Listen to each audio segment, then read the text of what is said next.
Hey guys, this is Tolly and welcome to Let's Play some Monster Train. This is a game that I picked up recently that I've been really enjoying. It's kind of like a Slay the Spire type thing. You can definitely see some heavy inspirations, but with some twists on the combat, kind of throwing more of a tower defense thing in. I've unlocked all of the different clans, and I've just been trying to get a handle of some of the later ones. Each clan has different mechanics, and the first few seem pretty straightforward. Basically, red dudes are all about having high attack power but low defense. Green dudes are about having high defense but like low-ish attack with like some thorn ability so that when they get hit they deal damage. The purple are all about spells and dealing damage via spells. The orange, kind of the Umbra, are all about making a bunch of small little minions that you feed to other minions to make minions bigger. It's like a bunch of really weak units, but lots and lots of them. And then these guys are generally just like slightly overtuned, but they all have a mechanic where they die over a couple turns, so their units kind of go away quickly. I think, let's take a quick look back before I pick a clan. If I go view my logbook, I can see what I've won with. I've won a bit with like red as my primary and green. You have to pick one as your primary faction and one as your secondary faction. I haven't done so well with the last three. In fact, I haven't leveled Umbra a bunch, so maybe we do them. Let's do a run with them. And I don't think I've done a run with them with the melting remnants as the backup. Let's see how this goes. Kind of like the melting remnants. They're kind of fun little clan. Let's see. What do we want to do? Well, we don't get to do anything here. This is just telling us we're going to be fighting a boss who saps our guys at the end, which makes our attacks kind of not super great. I don't love these starting cards. Every time you do a run, you kind of get a random assortment of cards thrown into your deck. I like this a lot more.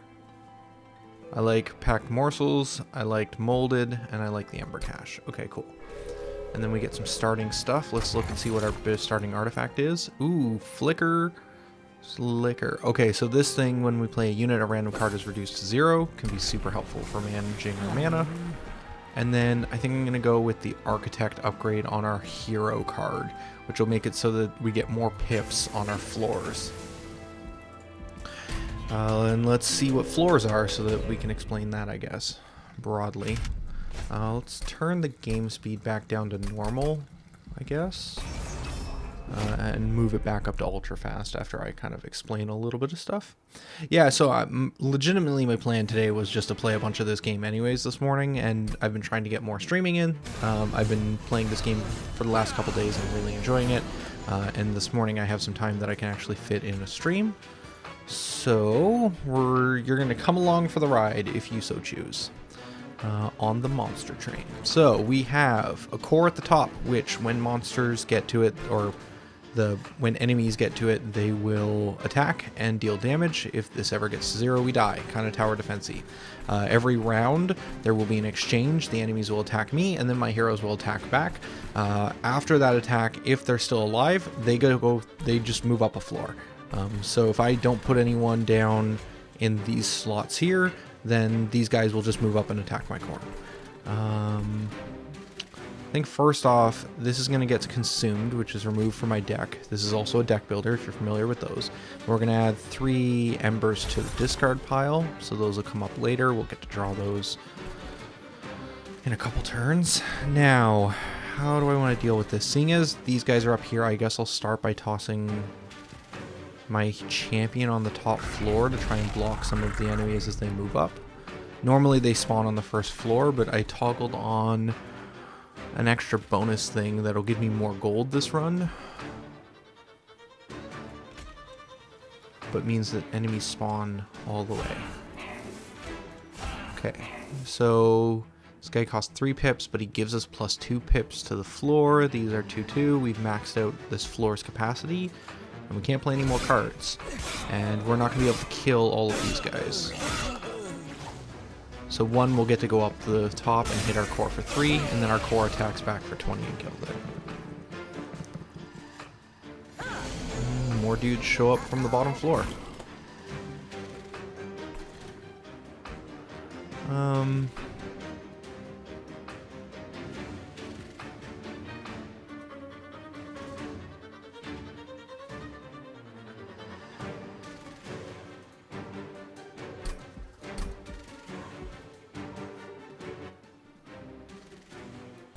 Just going to drop the audio a little bit and then increase it in the mixer. I hope that doesn't mess up. Hope the audio is okay. Alright. So this guy here has Burnout, which is kind of the blue faction card. And every turn the Burnout counts down, and when it gets to 0, this unit just dies. But it's 0 cost and only takes up 1 pip. So we can toss him down. And then I'm gonna get one of these morsels, which is random. That's not great. Let's open this pack. I'm looking for something that has some attack power on a morsel. This one does. Morsels have the ability Eaten. It'll get eaten by the frontmost non-morsel unit after the round of combat. Okay, so even with all of these units here, we're still only going to kill the front 2, because these guys will die before they get a chance to attack, because they'll kill.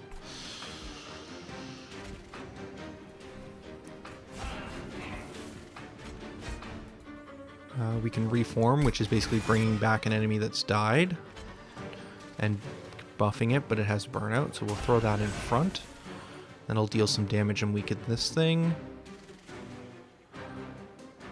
And then we can throw, I guess, the extra mana next turn 1 down. I think that's the best we're going to be able to do, because these guys would just die if we put them on this bottom floor.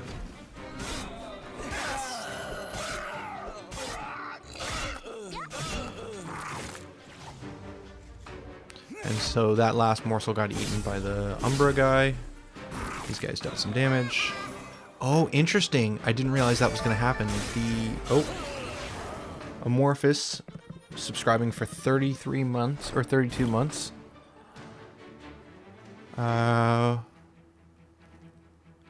Maybe the time I posted was a mistake.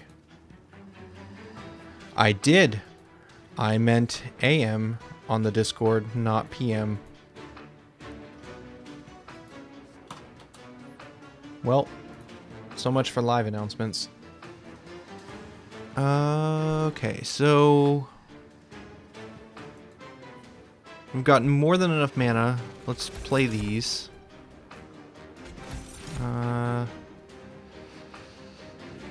And let's pop the morsels as well. Okay, so we got some attack buffers, so that'll at least get us some hits. So that'll clear this floor. By putting this guy down, this guy will get hit for 5, and then they'll attack back. He'll attack for 28 because he's in front, killing that, and this little morsel will attack for 3 and kill that. This stuff is going to die down here. I think even if we fill up this floor, I don't think we're going to be able to kill this guy.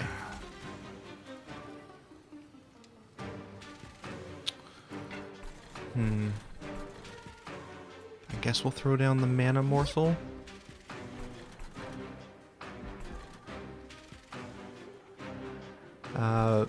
This said final wave when this one's, or brief respite, I think. And so brief respite means that there's a gap in enemies to give us a chance to prepare for the boss. Morphus in chat is asking if this game is like Hearthstone. Actually, let's double check chat. Where's chat living right now on the screen? That's probably the best spot for it. We'll move it down a little bit.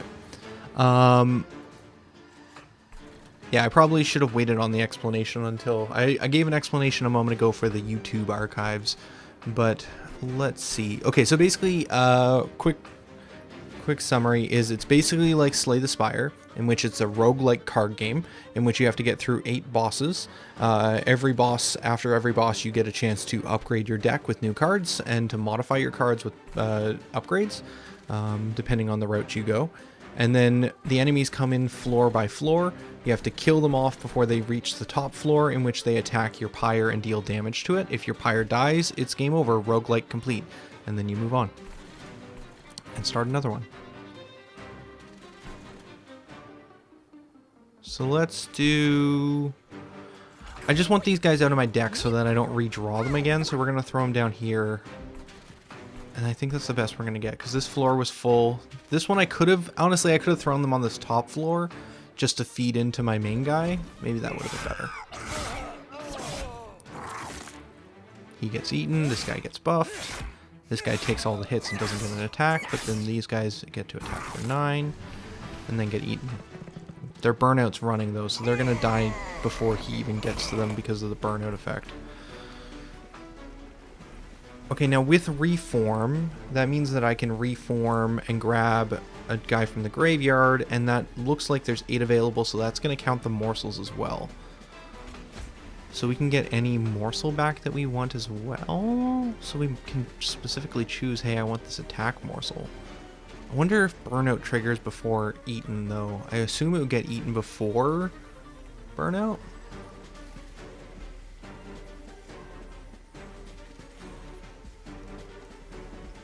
Well, we're not going to do super great on this one regardless.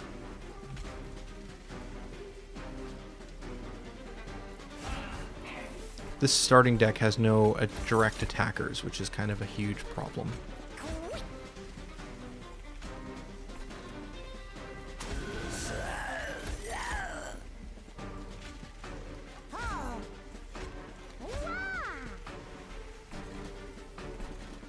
Yeah. Oh, did we just lose our hero too because I wasn't really paying attention? Oh, shoot. That's fine. You basically can't lose. I'll probably be around for 2 or 3 hours today, I think. So we're going to take a bit of damage on our core.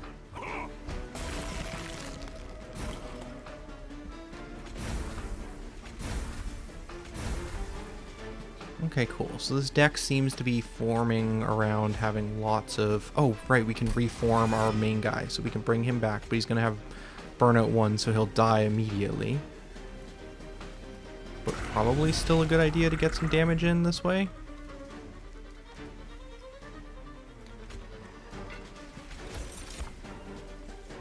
Yeah, we need a way to counteract the burnout that we're getting. We'll need to make sure we pick up some blue cards that buff burnout.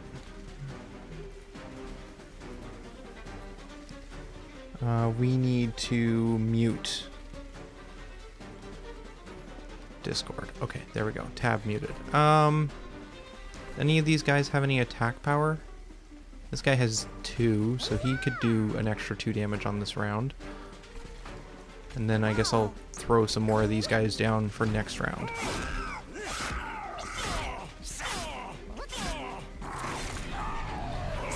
Oh, interesting. I just noticed something. So when we play our hero, did we get another reform? We did. Sweet. So we can bring our hero back again, but now he has burnout 2, so he'll last 2 rounds. Because every time we reform him, it adds burnout 1 to him. So the first time it's annoying because he didn't have it and he wouldn't have died from it. But the second time we bring him back, now it's burnout 2. Okay, and that's going to kill now. But yeah, another thing I just realized is we start with 5 pips. So 1, 2, 3, 4, 5. And then this guy has the special ability that when we add him to the floor, he gives +2. Because we're playing with the blue deck with the reform, because we got to play him a second time, which normally his base deck and any of the other clans don't have the ability to return guys from the graveyard. But because we got to return him from the graveyard, we actually got to get +2 again. So if we let him die, we can keep bringing him back and increasing the amount of pips that we can hold in a floor, which is kind of crazy. One thing I forgot to mention is when a boss shows up, it actually he has the ability of Relentless, and he will continue to fight round over round over round over round until either he's dead or I lose the floor, essentially. So like basically bosses get this crazy glowy effect, and the combat will just go back and forth forever, essentially. Those guys are all getting eaten, but honestly it doesn't really matter because this guy's going to burn out after this turn. But he didn't need one more turn. He just needed to hit him one more time. Okay, so this is a pack of cards from the Umbra clan, so it's going to be about the eating of enemies. The Umbra also has this mechanic of Ember Drain, which you can Ember Drain a unit, usually by getting some other ability like Lifesteal, but the Ember Drain I just don't feel is... I haven't figured out how to make it work, because it's like you lose mana every turn that you have that Ember Drain, and it ticks down, but it's still just so annoying to be out mana for usually not that big of an effect. We already have a couple of these in our deck, the Packed Morsels. I think I want the X spell, so this will deal 3 times X damage, and if I kill something I get 2 mana back. And I think that's going to be really good with these guys, because this thing generates a bunch of embers that will give us mana and give us draw, so we can have a turn where potentially we could do a really big Mind Collapse. This could be good for applying Burnout 3. It is a consume card, which means we only get to play it once per battle, but if we time it right, that could be good. I think we already have some moldings. We have 2. And this thing has Endless, which means when it dies, it goes to the top of our draw pile. But when it extinguishes, which triggers on death, we get 1 draw. So basically for 1 mana, if we can get it killed every turn, it will take a hit for us and draw us 1 card. This one's pretty good too, but I think I like the Burnout 3. Just because right now we have no way of increasing our burnout, like to bump that number back up so that enemies or units don't just die. I tend to like to go, so we can kind of scroll down. So we need to get to the last boss. After every fight, there's a stage where we can choose left or right. And we can either go upgrade our units, or we could go upgrade our spells, and then we can get some other bonuses as well. Each one's kind of randomized. I believe we can click on this map and see kind of a, text version that's a little more easy to read, showing what's going to be there. And sometimes there's stuff in the middle that no matter which path you'll get. I tend to like... And so everything is kind of randomized down below, or at least I haven't seen much of a pattern, but I have noticed a pattern on the first one. It's usually either get a unit and upgrade units or get gold and upgrade spells for the first one. And then beyond that, it's kind of whatever. But I kind of like starting with getting an extra unit and upgrading a unit.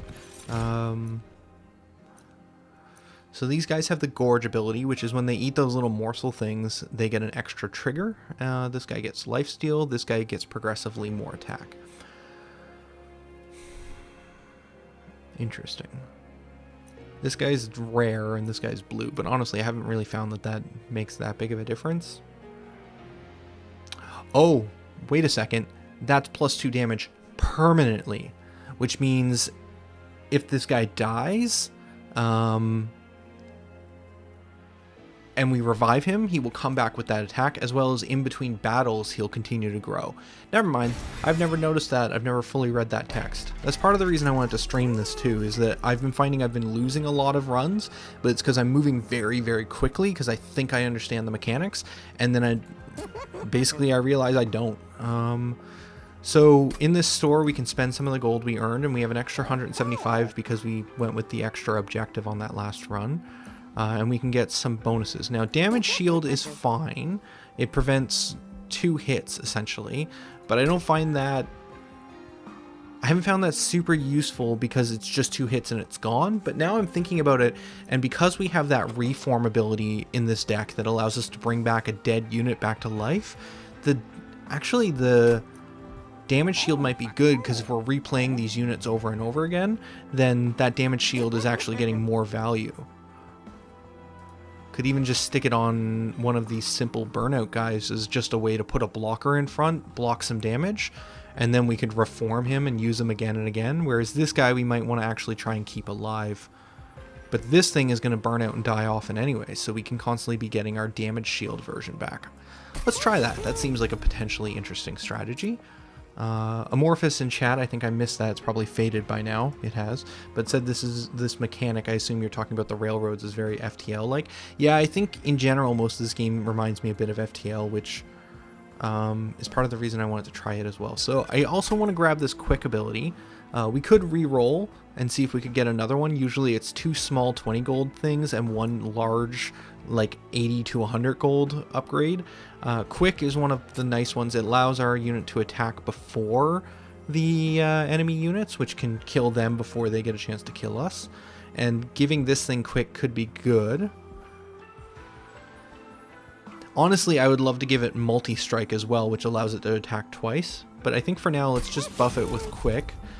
And then for 50 gold, we can purge a card. Let's start getting rid of some train stewards. I could have spent 20 gold and upgraded something with plus 10 attack, but honestly, we just don't have any units right now that I want to give that plus 10 attack to. They only have 2 slots, and I don't want to give that plus 10 to the Gorger, because I think we can get a better buff for it. Yeah, it only has 2 slots, so, and it's going to get a bunch of attack passively throughout the game because it's permanently going to be upgrading. Now, we can turn on this trial, which basically gives an extra buff, but we get an additional reward. I always turn these on. I don't care. There's some specific situations where it can be annoying, like thorns you sometimes have to think about, because thorns mean when you hit an enemy, they deal damage, and so that can be real bad sometimes. Alright, so if we throw this guy down on this floor... So yeah, we don't start with a full floor now. That's a nice trial to not have. So we can focus on the starting floor. And I think I want this guy to die, actually, so that we can reform him. So we'll throw him in the front and just let him go. And that gives us enough room that we can throw this guy down for... Oh, he's 0 now, because every time we... This relic is saying whenever we play a unit, a random card is reduced to 0. So this got reduced from 3 mana to 0. So we'll throw him in the back, and then let's start... Oh, and this got reduced to 0 too, so we're not going to spend any mana this turn, and we're going to get more mana next turn. Fantastic. Because when this guy gets eaten, we'll gain a mana. So that will get eaten... Oh, this gets eaten by the front guy, so actually this will get eaten by this guy. So we need to have him in the front line in order for him to eat.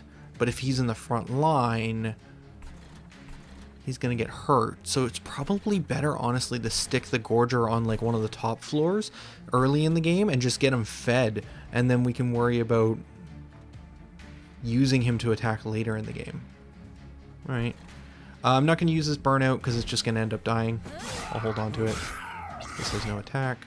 This will get eaten by the frontmost one, which will go into there. This guy has an ability that adds a card to my deck. Yeah, this would have been more reason to put this guy up above. Because we're not going to kill these guys in one hit. We can purge these cards, which will remove them from our deck for the rest of the game. So we can spend a mana doing that. But let's put some units down, because we might end up reducing it to 0 anyways. How are we going to deal with this? So we can toss down this train steward. This guy also is a super cool gold boy that only has 1 health. Some of the other starting classes have like 1 damage spells that you can just deal to the backline, just target and kill. We don't have any in this deck. We're almost all unit focused. I don't think we have any damage spells, so we can't really get to this guy because we're not going to be able to kill all this, I don't think. Yeah, because that's dealing 11 points of damage. We have 5 pips. We would need to do 15 across. Yeah, we're not getting there. There's no way we're getting to this guy. This thing's gonna die.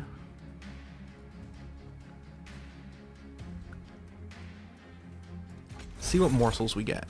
They're all attack up morsels. So these guys all will have attacks.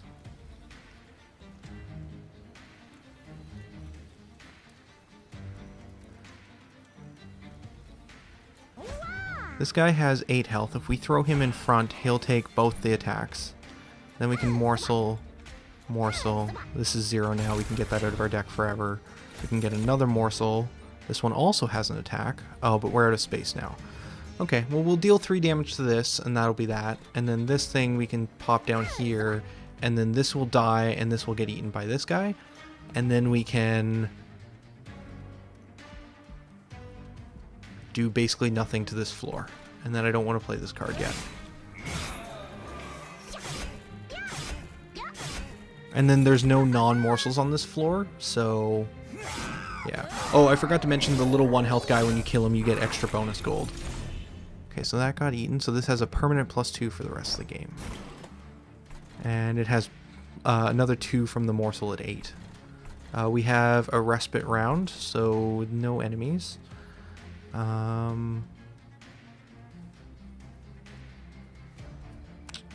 Could throw this guy down in front again, but that's not going to do much. I was really hoping for one of our reform cards to come up so that we could reform our main hero card. But we didn't get it because of all of these stupid burdens. That won't even kill there. Might be fine to just take the 11 damage that when these guys go up to the next floor. We didn't even draw any morsels to feed to this guy. This has not gone well. Deal 9 damage here. That's not going to do much.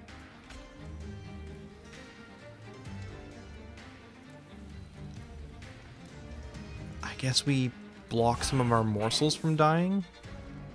Is really the best we got. Oh, this Mind Collapses attack anyone. Oh.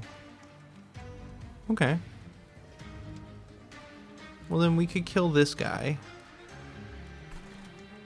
I didn't realize that we had a direct attack spell. Okay. That's good to keep in mind. So we can kill one of these 2. It's probably better to kill this one to prevent some damage going to our core. And then we'll purge these from our deck. And then we don't have anything with burnout that needs buffing right now. I guess technically we could have saved 1 morsel if we had killed this one. That's dead. But our core is getting somewhat weak. Okay, we got one of our reforms. This guy has the damage shield, so if we throw him down in front, he'll tank 2 hits. We're only doing 4 damage to this thing right now. The worst part, if we reform right now, we just get a burnout 1 version of this thing, so it's going to die immediately anyways. I felt like reforming this guy, letting him die and reforming him would be useful, but I feel like the turnaround time is just too high.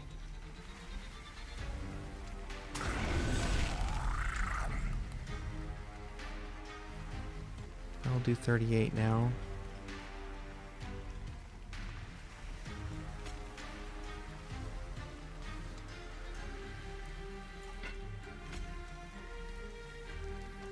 It's going to die in 1 turn, so I don't know if there's really much point in protecting it. Might as well let it tank some hits. I guess do as much damage as we can here. We're letting this part of the core just die. We're going to take a bunch of hits here. I don't have the units. It's really interesting not having that many direct damage spells, because normally in other deck combinations, I would have something that would let me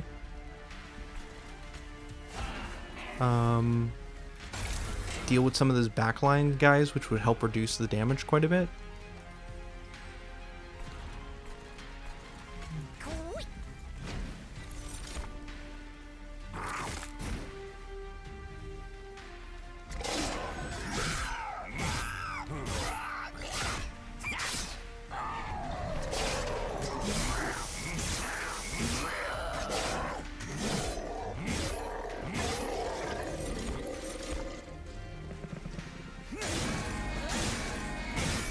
Yeah, we're going to take a lot of damage. This might be a failed run.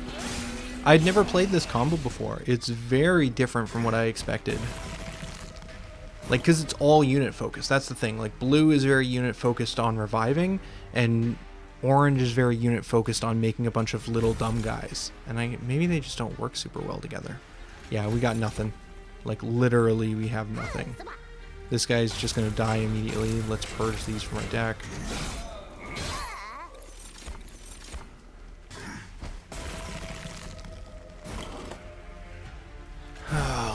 Okay, so we can reform Boss Man again. That'll probably help quite a bit. Hello, Boss Man.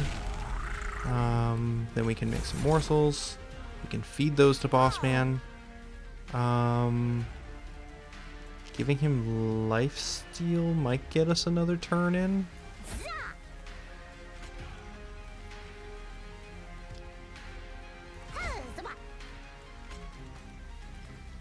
Maybe I should have put one of those guys in the front to tank a hit for us. There we go. 78 damage. It's the best we're going to get. We'll see if our core can survive. I doubt it, though, because these guys are going to be hitting for 18 damage a turn. And our core only does 20. Yeah, this is a failed run.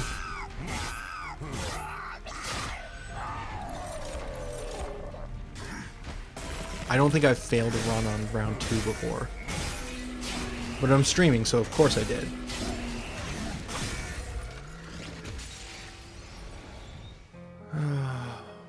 Hey Theory, welcome to the stream. I'm slightly distracted with my failures. Like, it makes sense though. You turn on the stream and then, well, bam, immediate fail. I want to try again. I think that was cool. Let's see what randomization we get. I do love that relic though. Morsel Miner, 2 mana to get a thing that gives us a really strong morsel. Gives +5 attack, +5 health when eaten. We can enhance a thing but give it a burnout 2, might be useful. Apply damage. I don't like it. The last card gave us Enfeeble, which I don't like. This thing can apply damage shield, this thing can heal and apply. This thing lets us trigger some morsel abilities immediately. I'm not loving these starting cards. I was actually really happy with the starting cards we had last time. Alright, I'm going to refresh until I find something I like. Or a combo that makes sense at least. This is all about dropping enemies down floors. There is some really cool combos you can do with cards like that, but I'm not really feeling like playing a match like that. I like Reform. What's this do? -1 to a floor, but +1 mana for the rest of the battle. I haven't played with this, and this seems interesting. Also, you can tell some of them are gold bordered. Gold bordered means I've used that card in a deck before and won. If you win with a card, then it gets golded. Well, I'm not sold on this damage shield one, but it could be interesting. Alright, let's see what relic we get. Enemies that enter the prior room get dazed. Below the prior room. So that means that, and dazed means that they skip their next attack. So we can get a free attack on the final floor before the pyre, or +2 to the middle floor. I like +2. I haven't played with that relic yet. Let's see how that goes. And then, do we want to keep with the +2 to floor, or do we want to just make our guy bigger and give him trample, which means damage exceeding will go past? Let's try trample. Let's architect was interesting, but if we're gonna reform our dude, let's have the guy we're reforming be like super beefy. I'm gonna get an extra unit on this run for having the trial that non-enemies get +4 attack. Oh, I should also mention there's like this covenant system. Every time you win a match, you go up a covenant level if you beat the highest covenant level. So if we beat this, we'll unlock covenant 8. These are all the modifiers that I'm currently playing with. Which is basically enemies are stronger, I have a dead weight card in my deck, minor enemies are stronger, minor battles have additional enemies, etc, etc, etc. Things get harder. Slap this thing down. Now the one bad thing is by making him bigger, he also took up more slots, so we can't put as much in the room with him. Let's give him plus attack so that his trample will do more. And you know what, let's apply a 2 damage shield to him. Get out of here, train card, stewards.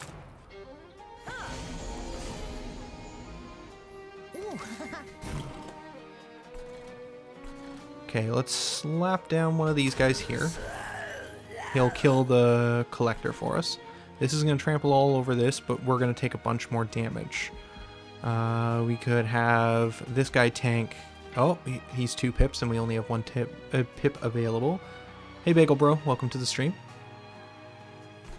We're playing some Monster Train, which is like Slay the Spire, where you're progressing to fight bosses, but instead of fighting one-on-one, there's 3 different floors, and it's like a tower defense where you have to defeat them before they move all the way up to the top floor and hit our pyre. That's the game. Cool. Moving on. So let's make a morsel. This gives a damage shield when is eaten. Good. And let's give him 2 more damage shields, which will block most of that. And then we're out of mana and we're out of spells. Block the first 2, get hit for 9, and then trample over and kill. Maybe each time. Let's give this core 1 less unit that it can have, but now we get extra mana per turn. So X spells actually might be useful. I hadn't thought about that, but there's a bit of a combo between this and the damage shield ones. And honestly, by making this guy trample, we're not going to be able to fit like a tanky guy in front of him. So in order to keep him alive, we might need those X spells. What can we reform? Some morsels. Let's get a damage shield. And then we can only make 1 more. Man, I missed the mana one that we had last game. This can't do anything. I think this will get eaten before burnout. Yeah, so we'll get even more mana. We'll have 5 next turn? 4. Oh, we have 1 and we'll get +4 more. Because the 1 mana from getting eaten went right into our pool immediately. We can reform another morsel. We can reform this one again. A 1-bit cheer from Bagel Bro. Hello, I see you. So burnout isn't going to matter because it's going to get eaten anyways, but we can get 1 attack in, I think. Yeah, 96, and then it'll get eaten, giving another damage shield, which doesn't look like it's going to stop us from dying. I guess we can start getting this floor up and running. Oh, I was like, why does this have so many pips? Because we have the Mindjack one. Okay. Get something eaten. Maybe it would be a good idea to put our trampler on the 2nd floor then. It gets eaten by the front one.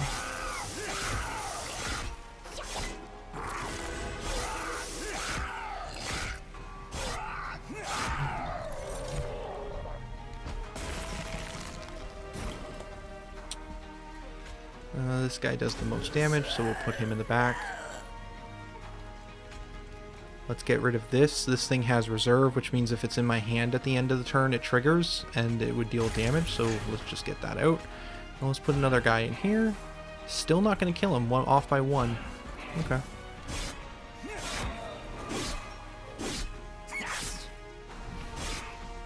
I got my bit. I'm out.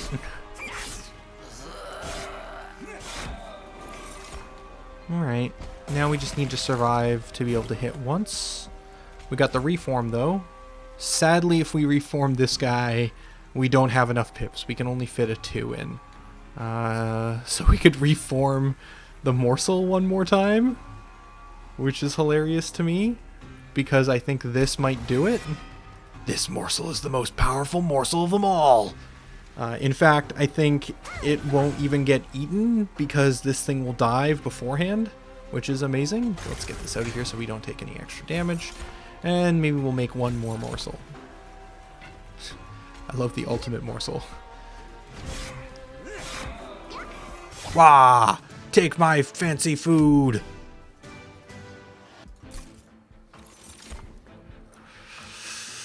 Ooh. Some interesting choices here, team. We have 1 of these and 2 of these. I don't know if I need more X spells. So Cave In is interesting. So the thing that took me a very long time to realize about Ascent and Descent spells, which move units up and down floors, is it basically gets around pip levels. So if I filled up the entire bottom floor by literally just smacking my big guy down, the big trampler, I can still fill up floor 2, then cave in floor 2 into floor 1, getting all of those units in there, even though the pips don't match, or that I've exceeded the pips. So there's some really fun, like really buffing a floor to the absolute most units by using Descent. So this could be a really interesting card, but this is also really cool. If we got another engine upgrade, we could keep reducing our floor sizes and getting even more mana per turn. But I think I want diversity. I want to diversify. Ooh, we already have 2 moldings, which I love. I love getting units back. This Whiplash might be good, though. It buffs a unit and applies 2 burnout, which on burnout units makes them live longer. On non-burnout units, it kills them, but... This guy's also pretty good. Trigger on death. Deal 35, but we haven't golded this card yet, so that's going to be my deciding factor. We haven't won a game with this one. Oh, this lady, though. This lady, she is something. Also, she has a red border, which might mean that I've won 2 matches with her. I'm not sure why her border is red and not just gold, but she is a tanky girl, and she will take lots of damage, and then every time she's hit, revenge is when they're hit, they activate their ability. She can give burnouts to everyone on her floor, so she can keep burnout guys alive longer.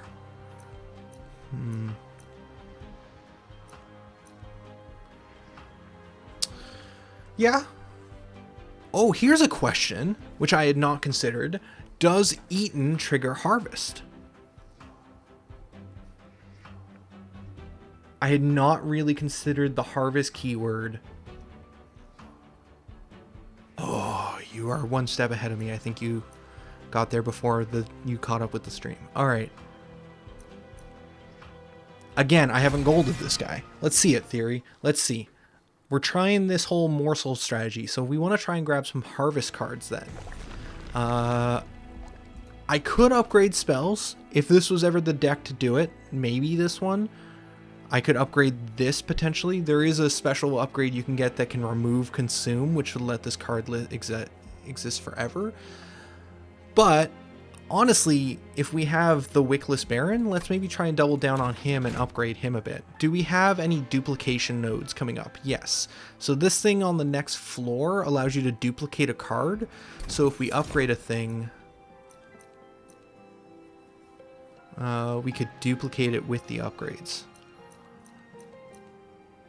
So this thing needs to eat in order to be able to not be inert.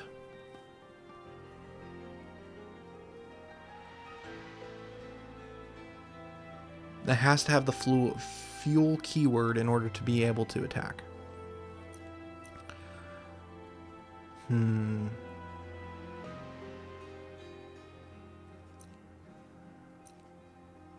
It does have multi-attack 1, which means it attacks twice.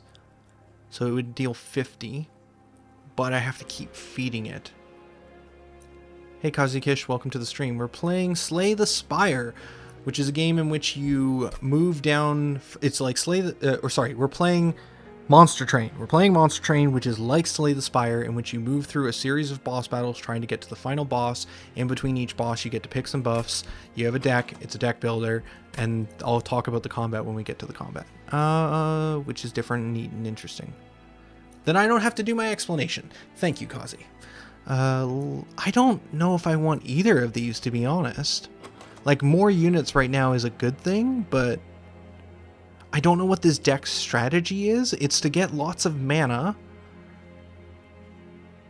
Maybe to cave in and double down on the floors, and then really just to bank on this Trampler.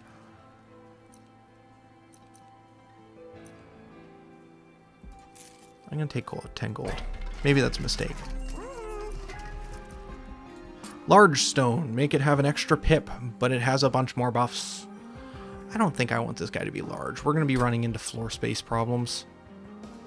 I will always take the 20 gold upgrades if possible, though. I think buffing this guy to be a bit more tanky so he can be the front line and probably eat the morsels while he's harvesting the morsels sounds like a neat idea. And then we'll slap a plus 10 damage on one of these dregs, because I'm going to get rid of the other ones. I could re-roll, but I think I'd rather purge some of the train stewards. I just don't like drawing them. And we're 5 gold off doing another purge. Okay, cool. That wasn't my favorite buff floor. Get another unit draft. Sure, why not? I didn't even look at what the trial was. Okay, let's see if we can get past floor 2, folks. Oh, everyone has armor. Ugh. Gross.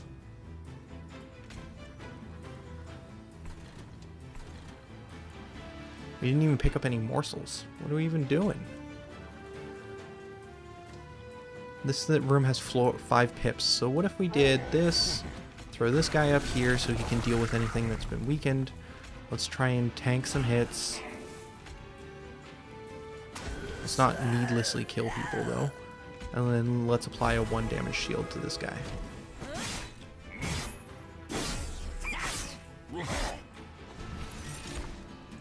Oh, the purge.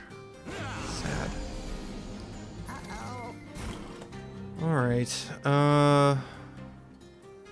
Get that out of my deck, number 1. Let's make one of these things. Just gonna give us more mana next turn. We can't... Oh, interesting. We can't fit anything on this floor. That might be a problem.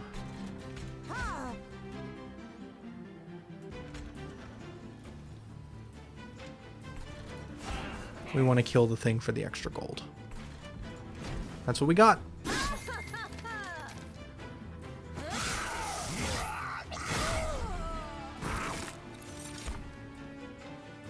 You only survived this terrifying floor by calling upon the might of the Morsel Warrior. You're not wrong. Hey, you got buffed. Okay, and we made some room to get some morsels on this floor.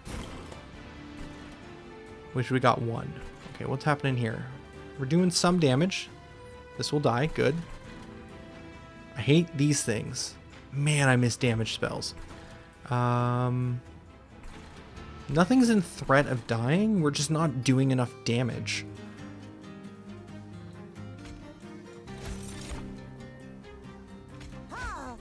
Buff him.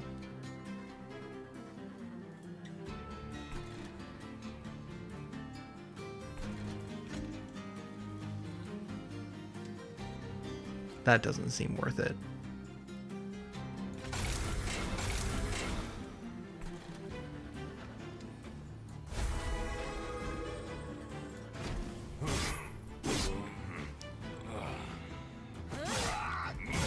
What do we have to options to draw? We could draw some things.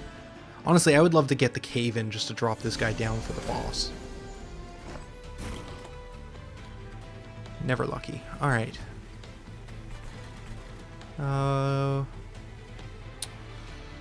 We have 1 spot. We're going to do 48 damage, which is not entirely terrible.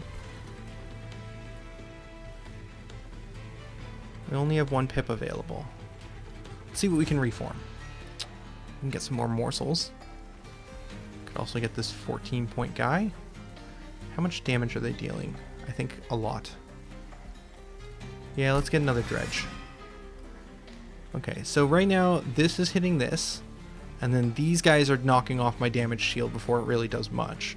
We could throw this guy in behind and he would get to hit a couple times. This actually feels pretty solid to me. Yeah, that bumped it up to 76. And then, yeah, after we fill the floor with dudes, we can remove the pip in order to get the extra mana. Cool. Let's get rid of this. Let's toss down this guy, and let's toss down this guy. I should have put them up here. I should actually look at the floors before playing cards. Still think we're doing better than the last run.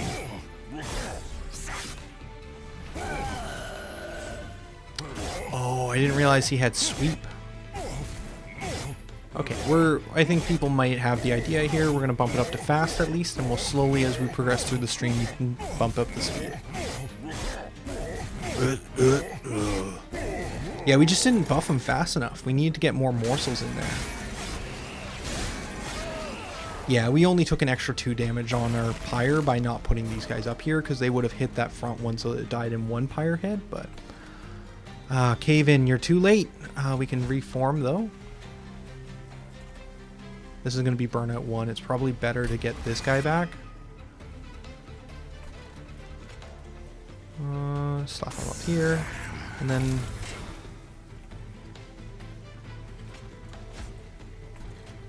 There we go.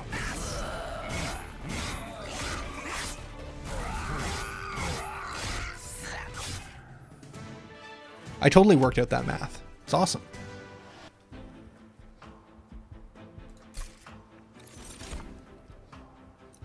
Exactly, theory. I only need to know about my side of the board.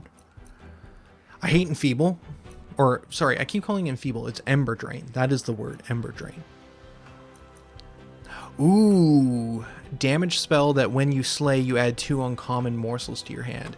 You know what? I may actually just take that, because 3 damage isn't a lot, but we have absolutely 0 damage spells right now. Ooh, some more good choices.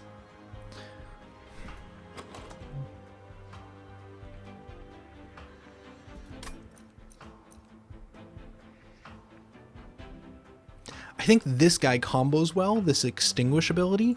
That combos fairly well with the harvest guy. Well, hello, Big Sludge. 3 pips. But every time he harvests, he gains Rage 2.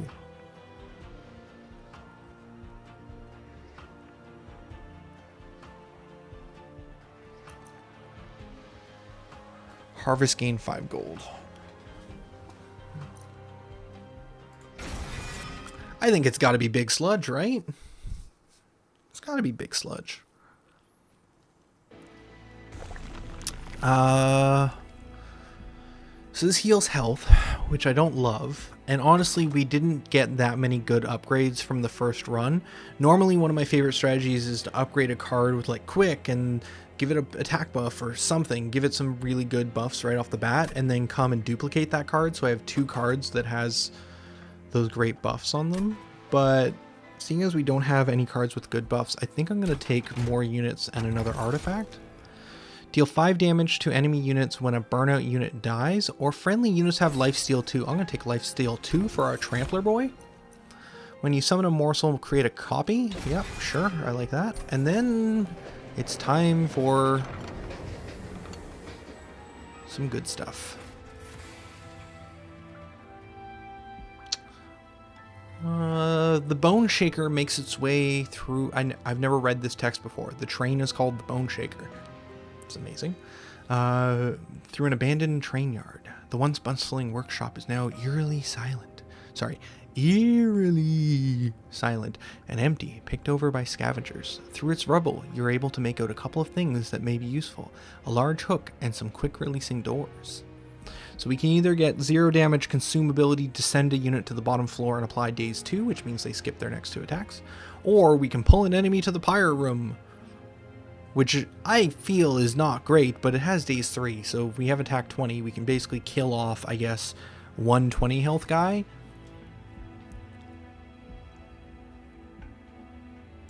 I like the shoot, though. It's 0 cost. You enlist the help of the crew to install the doors, and giving you more control over the location of vendors in the Bone Shaker via quick ejection.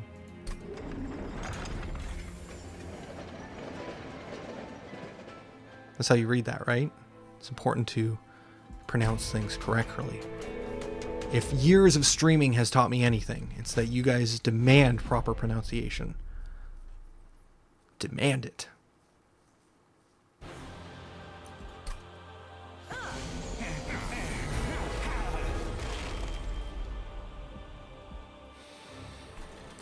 Okay, so he's going to be spamming bombs that have spell shields, which is fine because we have almost no damaging spells.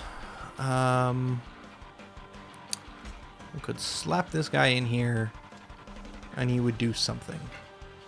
But is it something I want?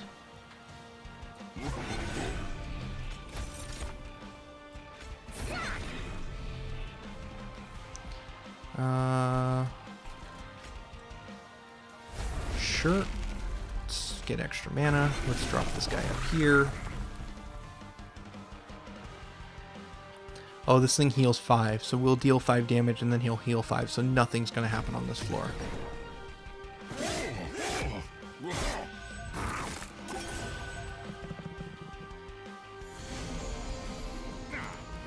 And he makes a damage bomb, because of course he does.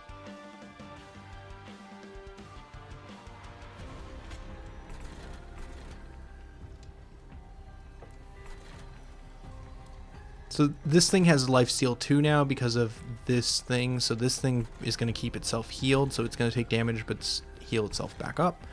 Well, that's good. This has spell shield 1, so we can't kill it. So we can either prevent a damage or prevent this. Let's kill off this one. And then we get 2 morsels, which we can feed to the big boy.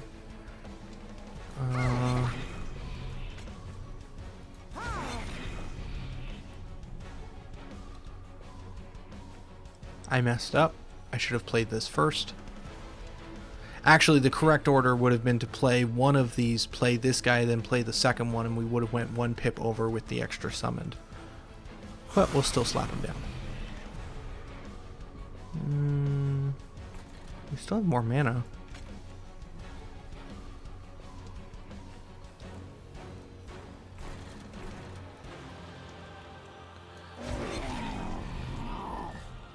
That might be a mistake, but we're going to throw Big Sludge up top.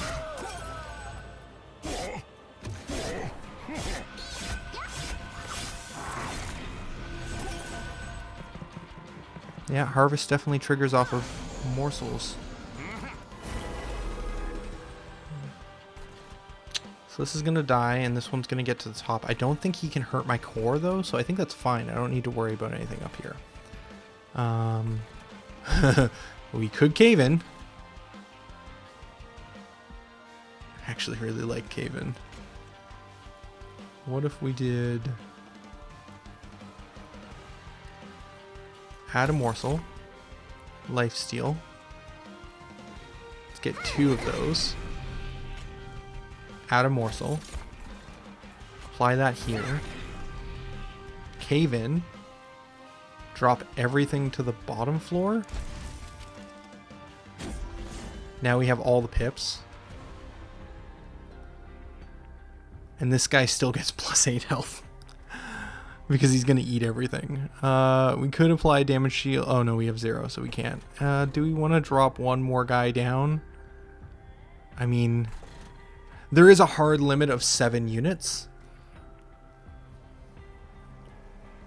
But...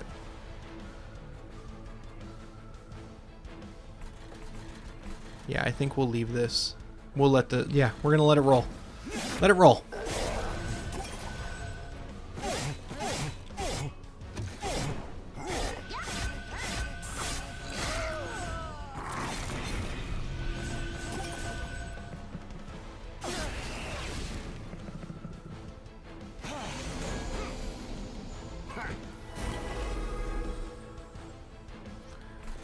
Okay, so lifesteal has worn off on the big guy, but he's not even the one getting hits, so that's fine.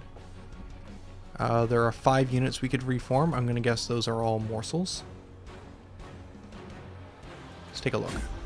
Yep.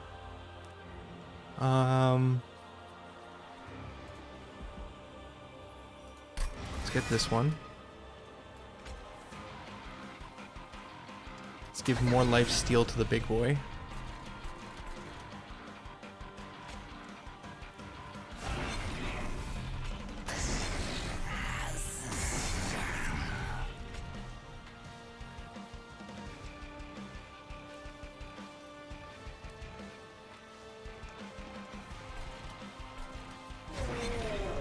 I'm just going to put stuff down.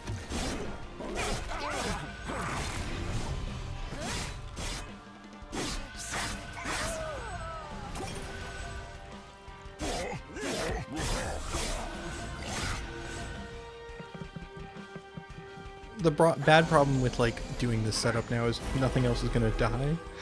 Excuse me, for this guy, because we can't fit anything else in this room because we dropped the big guy down, but honestly it's probably fine. What's happening up here?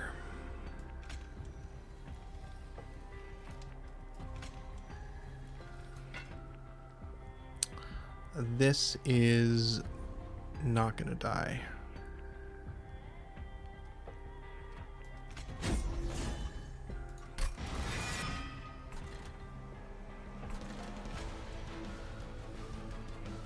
That's still not going to kill it, but at least it gets it down in the range of 1 hit from the core, so we're going to take 6 damage. I don't think there's much of a way around that. I can't apply this to my core, can I? No.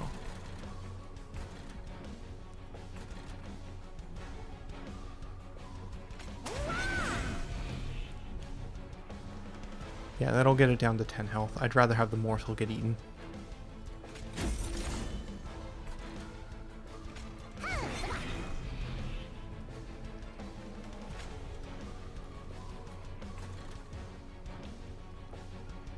This is all fine.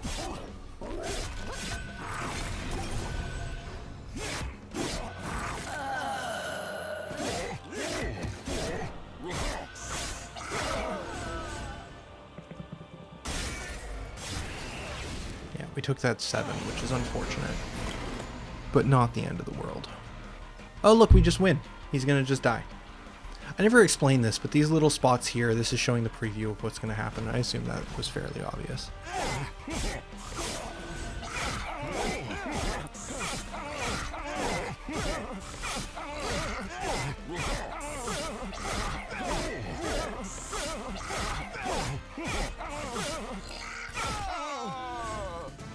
Tanky boys. I don't know what I tried to do in my first run, but it wasn't working. We should have just went always tanky boys. We get all the morsels back, or we could apply trample to something, or something with Ember Drain, which I hate. That being said, we are finding some ways of generating more mana in this deck, but still, I don't know if, like, giving something multi-strike is pretty great. Like, my trampling multi-strike guy would be pretty great, but I think, well, if that's the case, I could just do this one. I don't need the extra. Oh no, that applies trample, not multi-strike. I'm gonna lose my mind. I'm thinking about all these things. I think maybe just Wretch. Just get all the little boys. Just return all of the morsels.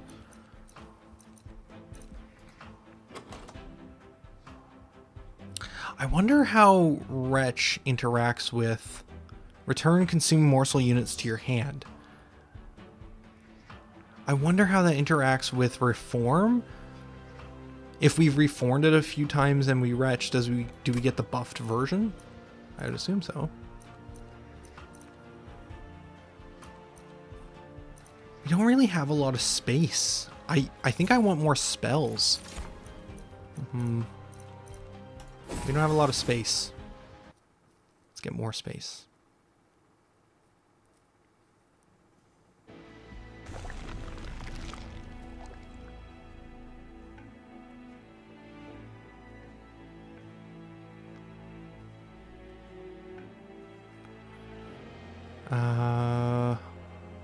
This thing here removes cards from deck. I would like to get some more things out of the deck. How much damage have we taken? Not that much, but could be still worthwhile. What's this side? This would be another unit, which I don't think I have a lot of room for. Or upgrading spells. Yeah, let's go this side. Let's make our units better. And let's get rid of some of the units we don't need. Get out of here.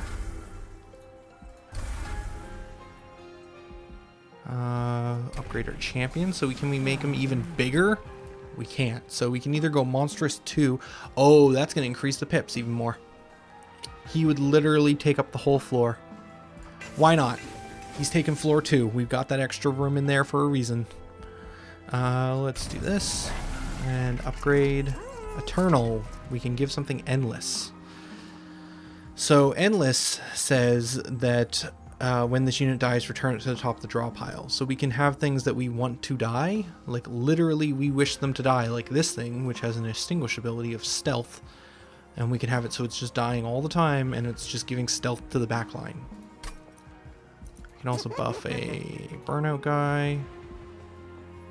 Let's do that for sure. Give plus 10 to something.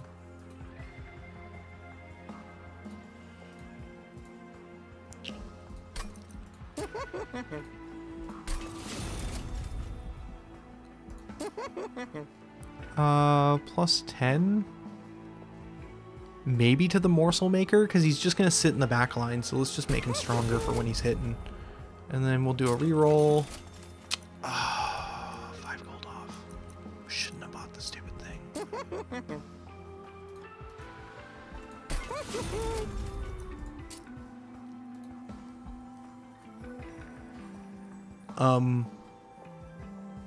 Yes, lol?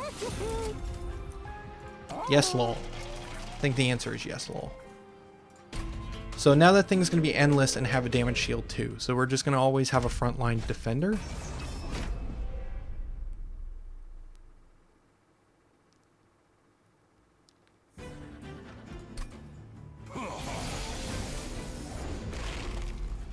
Big boy, top.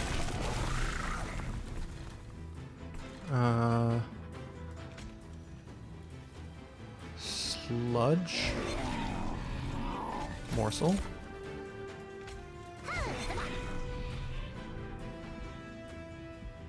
Yep, that's that.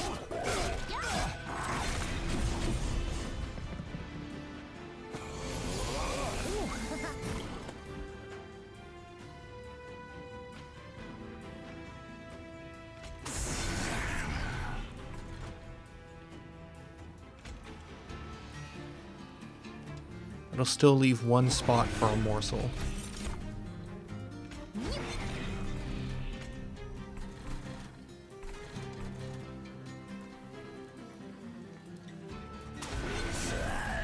We're doing it.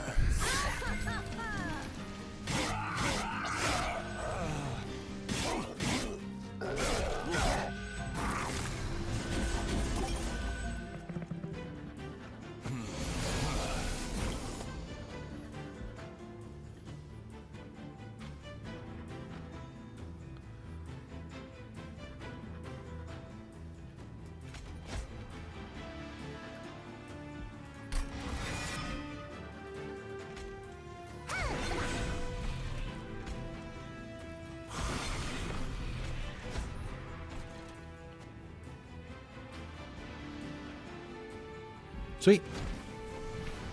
That guy's dying up there.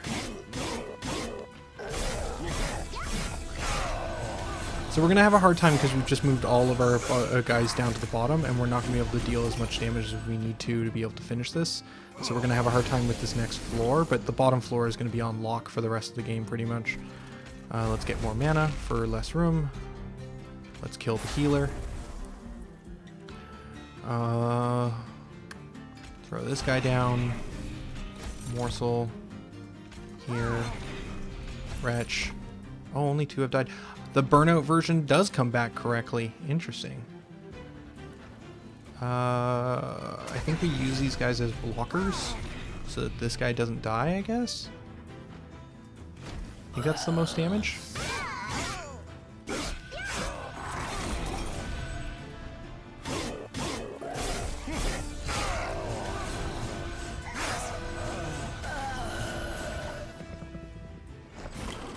I just realized Harvest also works on enemy units dying. Interesting. Get back down. You stay down there. Form.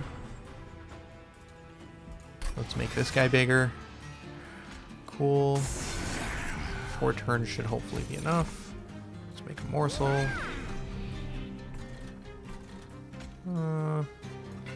I think the boss is coming. I think we win.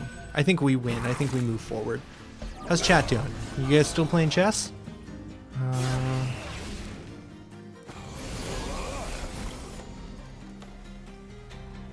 Hey, look, we win. Anything on these other floors? Nope. Cool.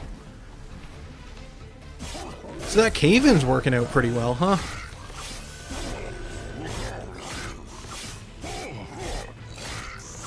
Build up a huge floor in the middle because we have the extra pips. Build up the bottom floor, and then cave in the bottom floor to the first floor so that we kill the boss on the first floor.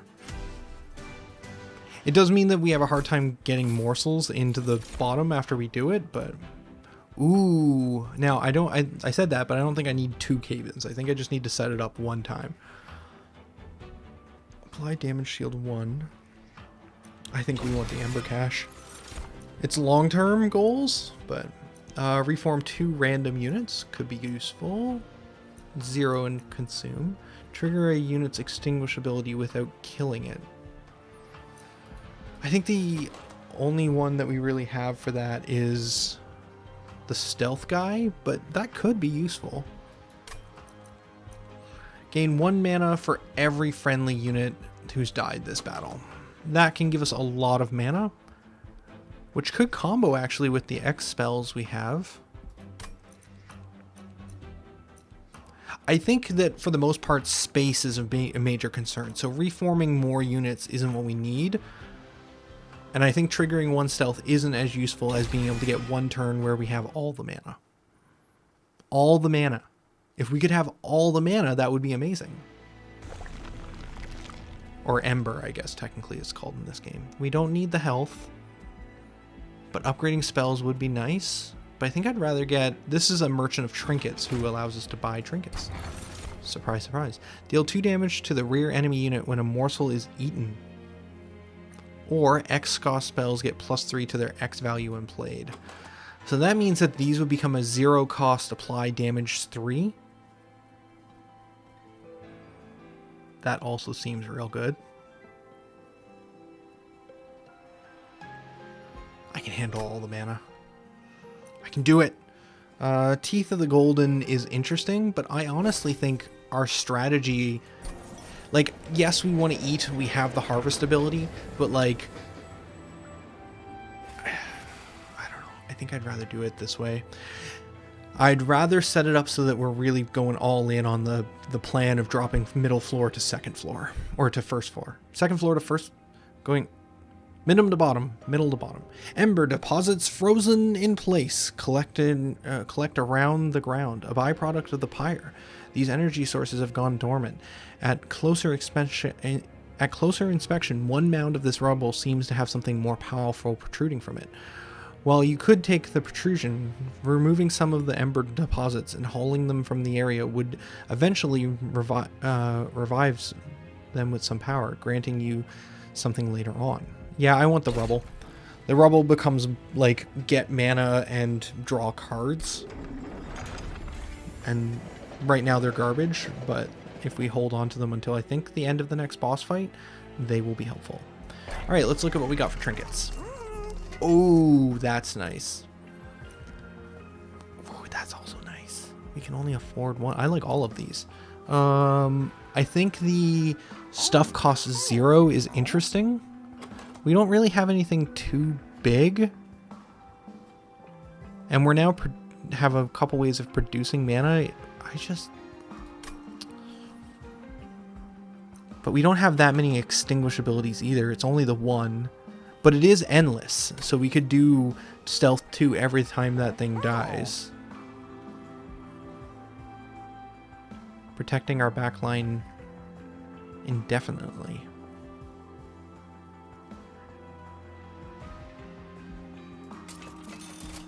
Let's try this.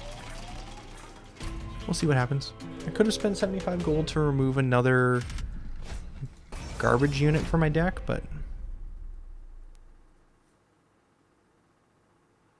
save it.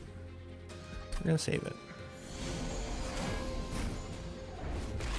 Oh, little weak guys with tons of armor. Fantastic.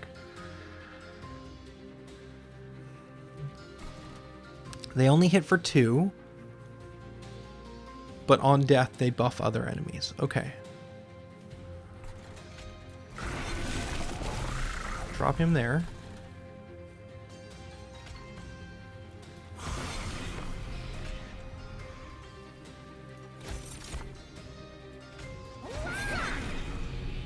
All the mana next turn. If I put that guy down there, he just dies. I don't know, let's just slap him up there. We might as well use it.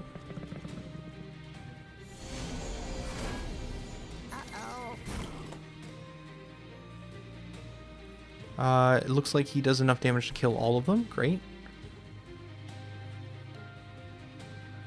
Big sludge isn't going to do much, though.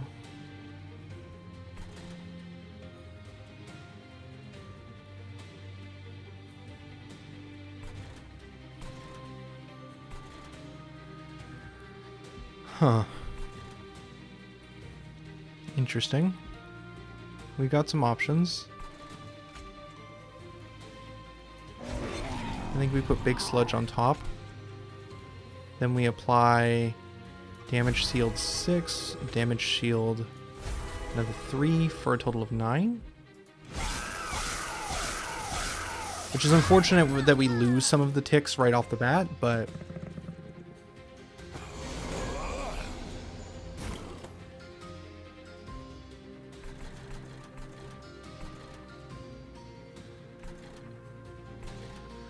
this isn't going to do much because stuff is dumb, basically.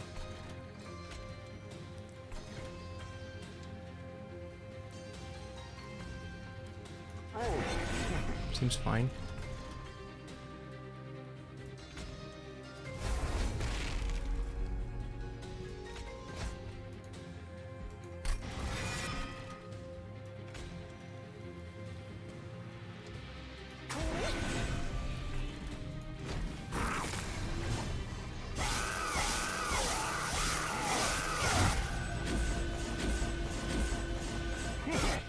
That's why I put him there, because I wanted the harvest effects to go off.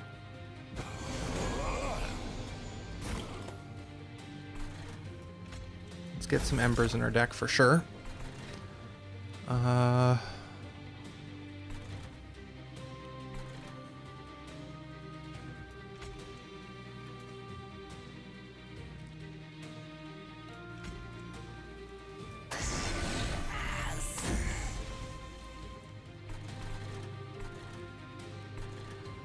Just not doing enough damage.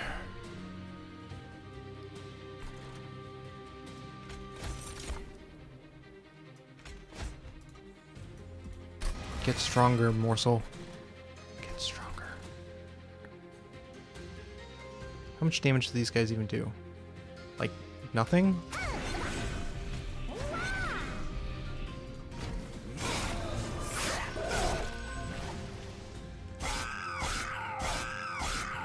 Even with like an 80 power attack, the enemies are getting to the point where they just have more health than that.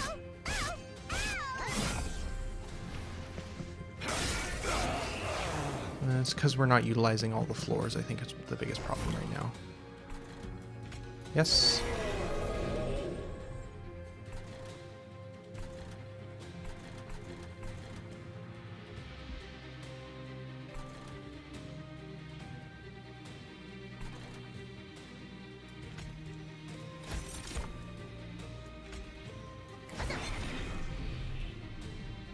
I mean, we're gonna do it.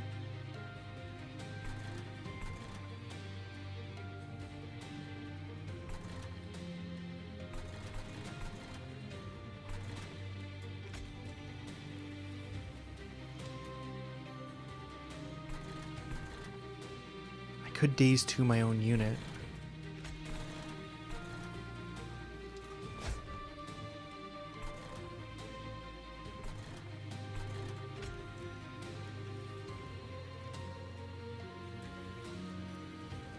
I find this mildly hilarious, but probably not a good idea to put all the eggs in one. Oh, we've already reached the limit. I don't think we can even do it.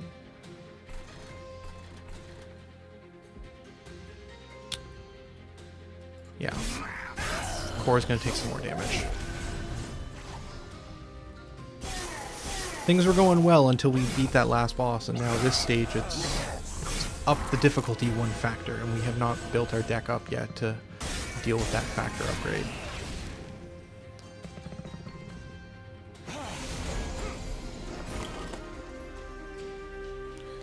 These are going to be morsels that we can get back.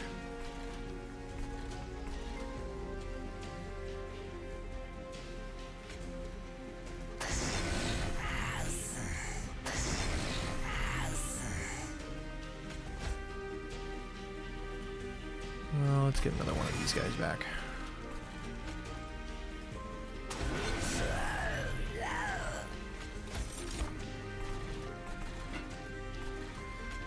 Keep upgrading him. We might need the top floor. We're gonna do 420 with our Omega floor.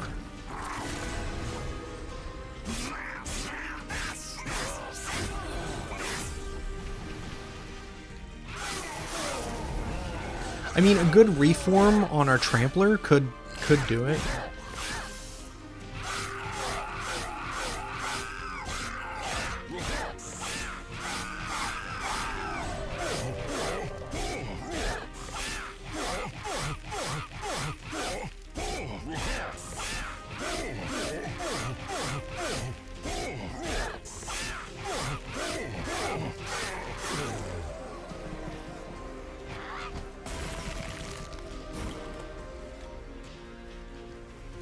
Gain 2, draw, gain 2, draw.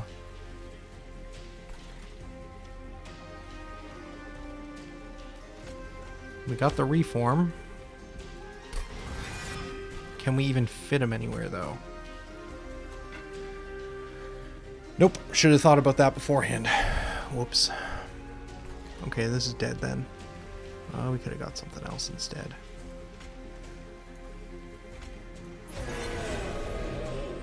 That helps a bit.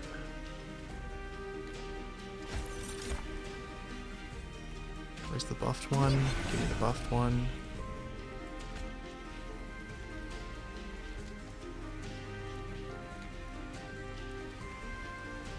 Oh, shoot.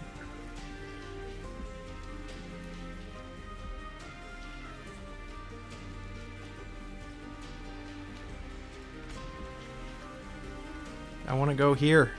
There we go.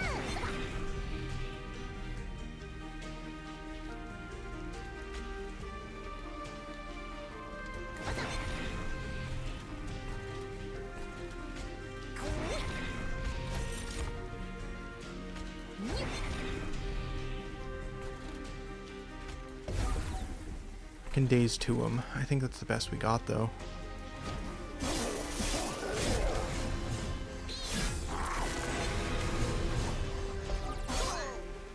I like jokingly put Big Sludge on the top because I was like, we'll buff him up. We might need him one day, but like legitimately might.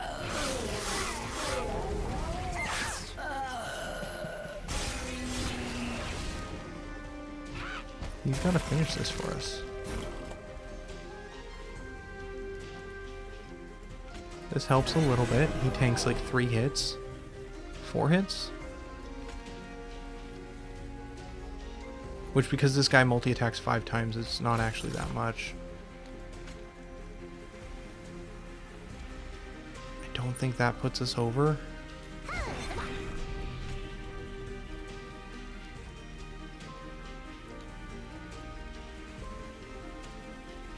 No, it's gonna get to the core.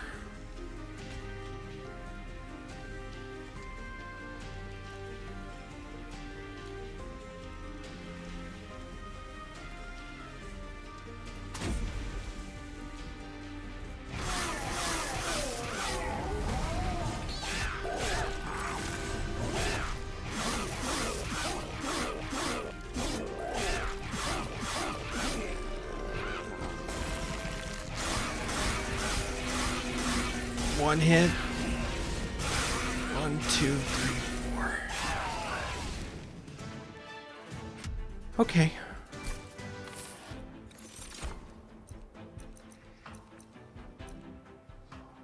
If we had drawn one of our X shields, just one, like if we have drawn one of the damage shields, I think, well, he had multi-attack 5. I mean, that's also part of the problem, is that we're kind of building this deck around like damage shields a little bit, and he was just like, I'm just gonna hit you a bunch of times with really weak attacks to get rid of those damage shields. I'm still gonna go for more Ember caches. I think just being able to get a ton of mana and draw more cards is just useful.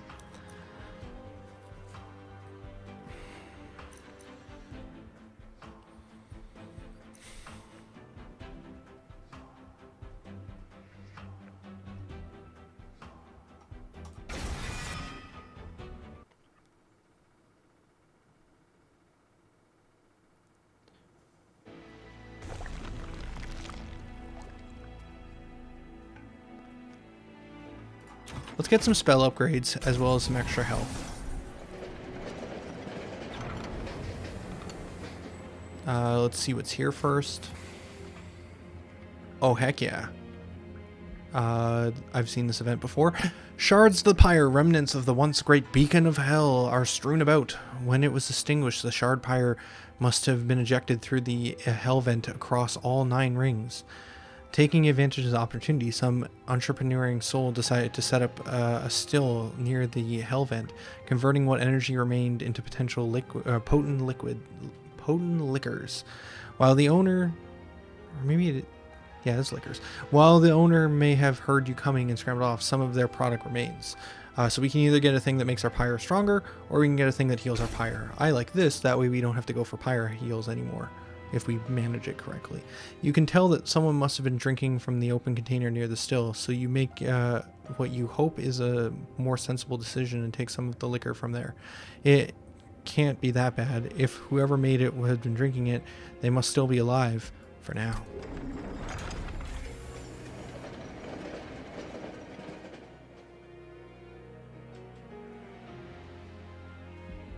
Okay, now let's upgrade some spells.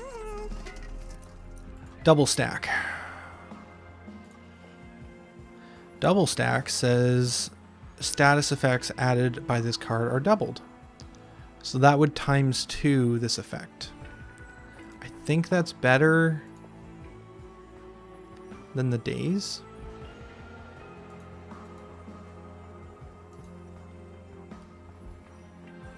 Let's get all the damage shields. I know it didn't work out for that last run, but let's make this thing do 13 damage instead of 3.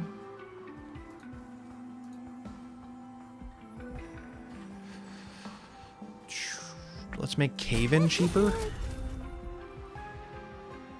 Reroll. Ooh, Holdover. Holdover says, when you play this card, put it on top of your library. I'm not sure if we have a spell right now. Oh, why is this not... Oh, it's Consume, that's why. I don't know if we have a spell that's really worth having in our hand every single turn. Like maybe Retch in the late game to just get more and more morsels back out.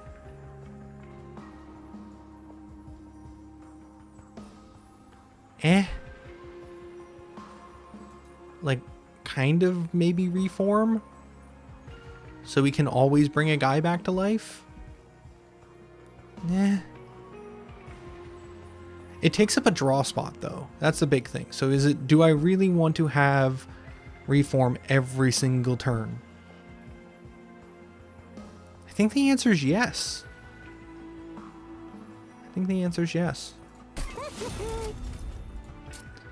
And then let's make that Reform 0 so it costs nothing, so we can always get a guy back every single turn.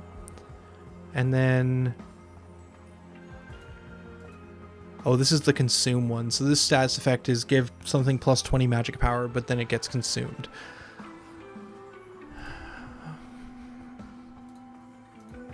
Yeah, why not? It'll kill something now. And then let's get this last Train Steward out of our deck. I wouldn't mind getting some of the morsel making ones out of the deck too. Alright. Thank you, Theory Infinity. I'll take that as a compliment. Alright, now we have this guy.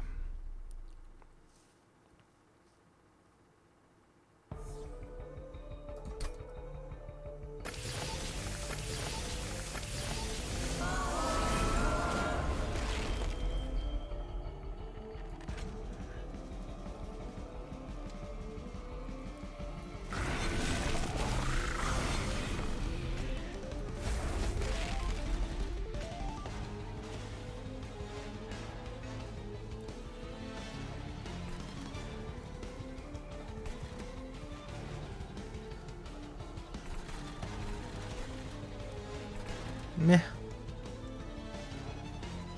Sure. He's not going to take that much damage. Might as well get him on the field. Punches the angel for 5. Okay, now we need some friends. Okay, let's get that going. This is a friend.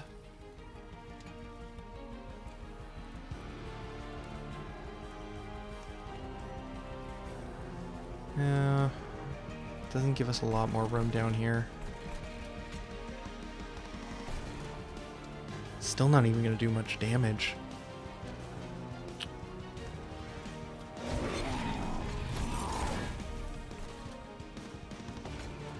I'm going to put it here mostly so I get 2 of them.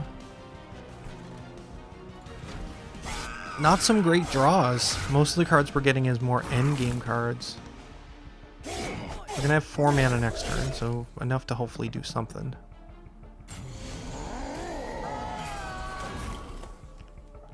Oh, we haven't even got rid of these yet. Those need to get converted. Damage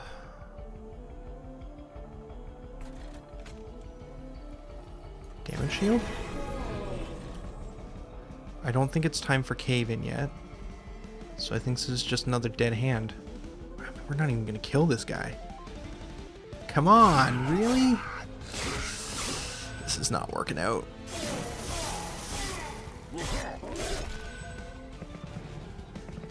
Oh, and there's an angel up top.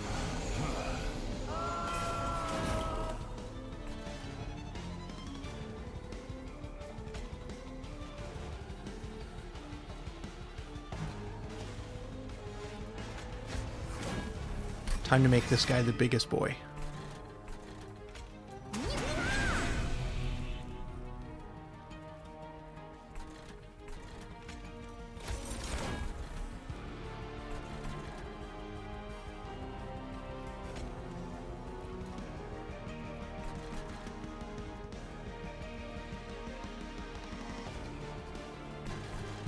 mistakes were made at some point.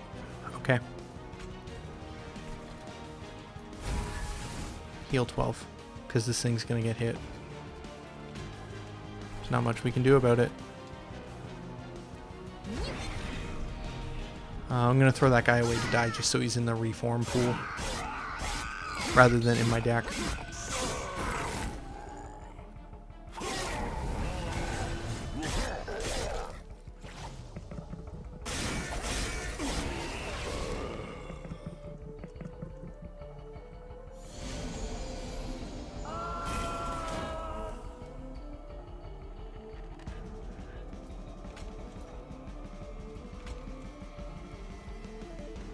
Like, we can defend, but, like,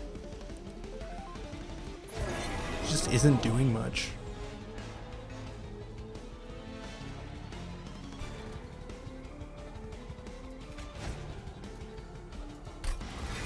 The biggest boy.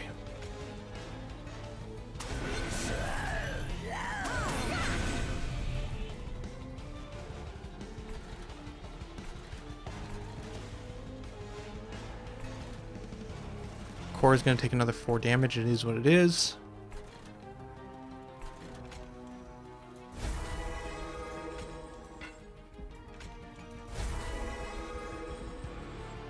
Oh, I did that backwards, didn't I? I used those in the wrong order, because one of them has the double effect on it.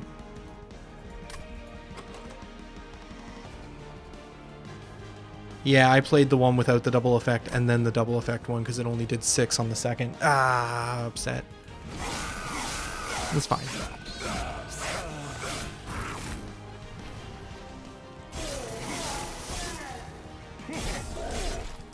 One day we'll down the angel. Oh my goodness. We just have no attack power other than the one beefy boy. Like, we just don't have anyone who hits hard. Like, I was hoping this guy would be it, but, like, we're just not harvesting fast enough. And I think it's because we keep putting this guy in the back line, whereas we could be putting in, like, a bunch of morsels instead. I'm going to make the biggest morsel that this world has ever seen. Which is going to keep us at 6 mana constantly, which is nice at least.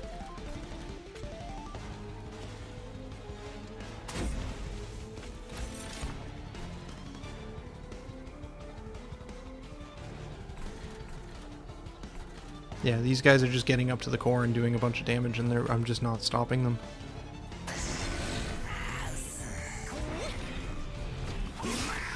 All this mana and nothing to do with it. We need more draw, and we need more X spells, but draw would probably help.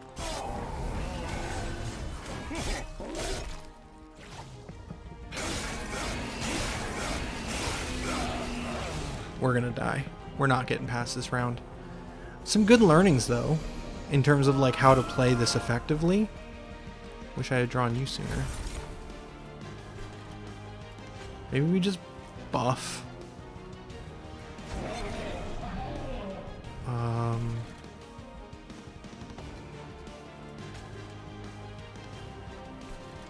Yeah, we're just not having stuff die down here fast enough. We're protecting it when we shouldn't be.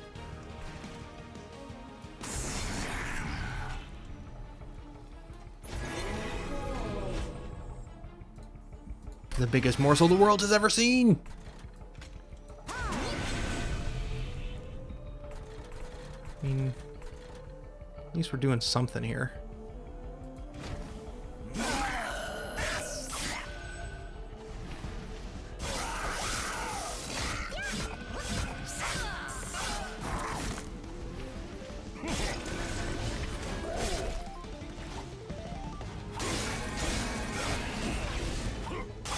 Yeah, that's that. All right.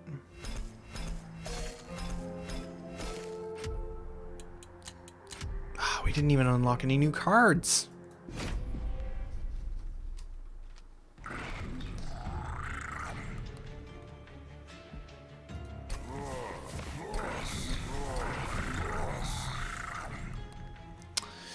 So Trample Guy seemed good in the beginning, but I didn't feel like he was doing enough damage by the end.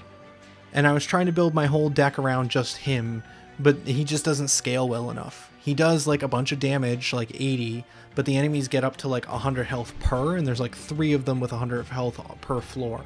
So doing 80 trample damage isn't even killing the first one sometimes.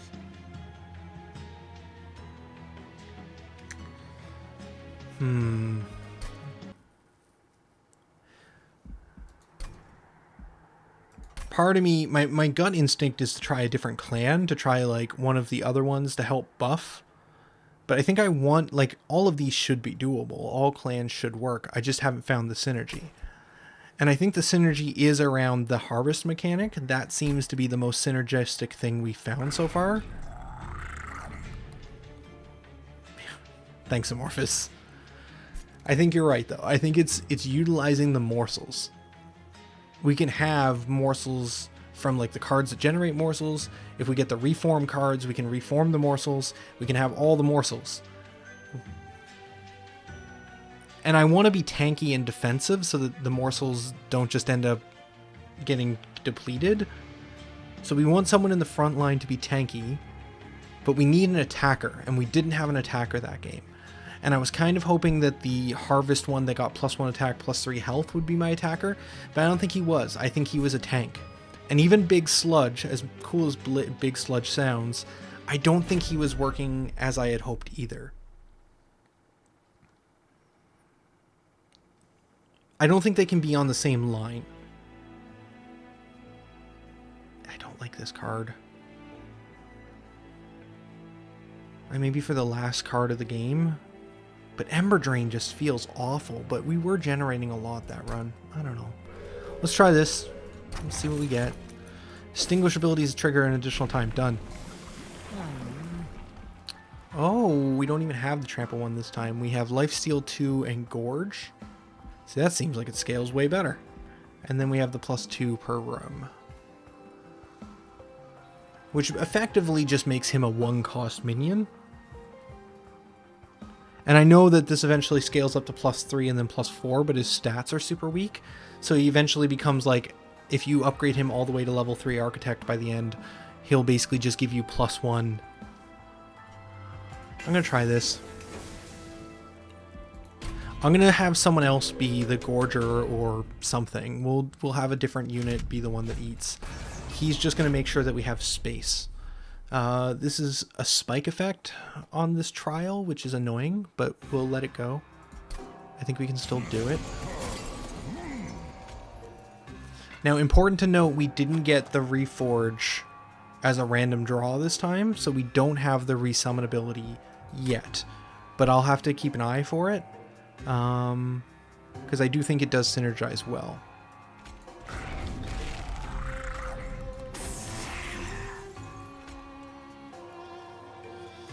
Thorns is going to kill this guy.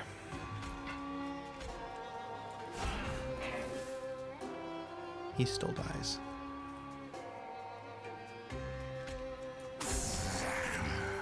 He still dies.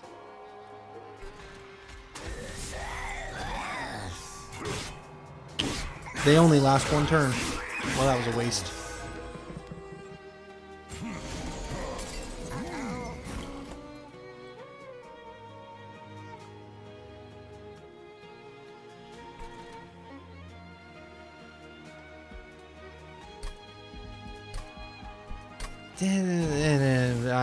I don't like it.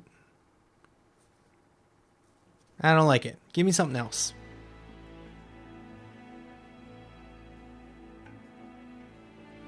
Where were you last game?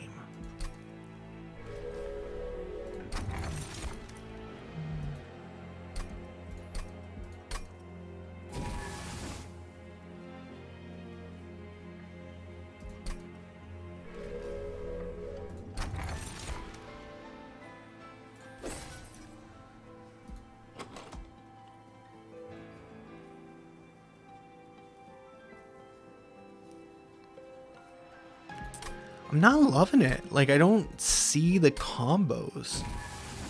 Pack of Morsels, Cave In, and Extinguish.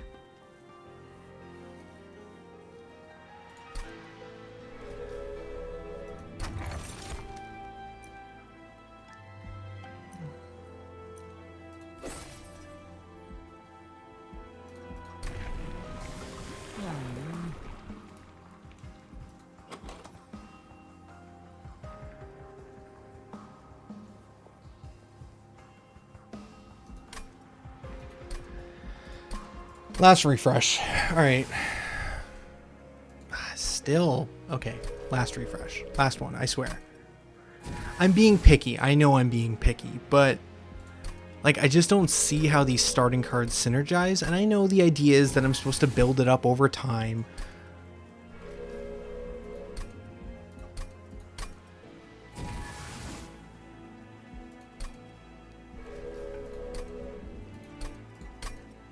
I think I might just not like these clans. I think that might actually be like the root problem, is as much as I'm like, I'm trying to figure out the synergies, I just don't think I like them.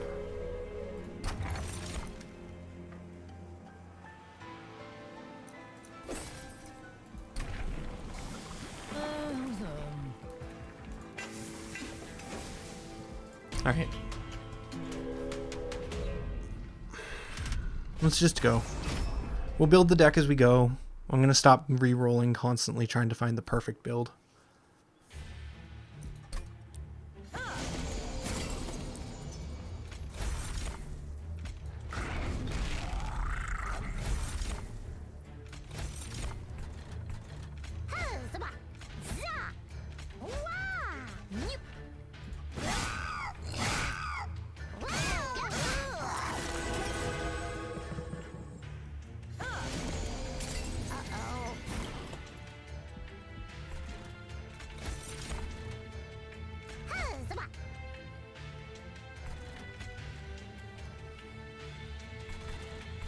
We want to definitely hit this thing to get the extra gold so that we can buy more upgrades.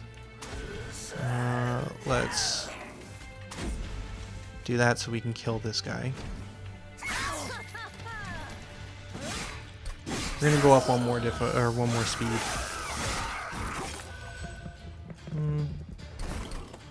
Maybe this was fine actually. For streaming, it might be better to keep it here.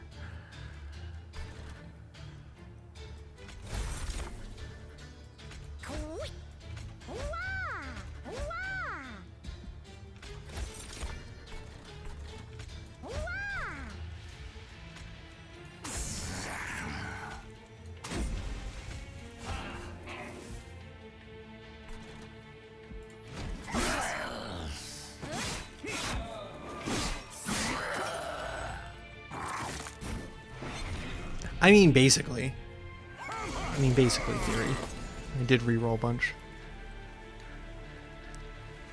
While you were gone, I rerolled about 10 times.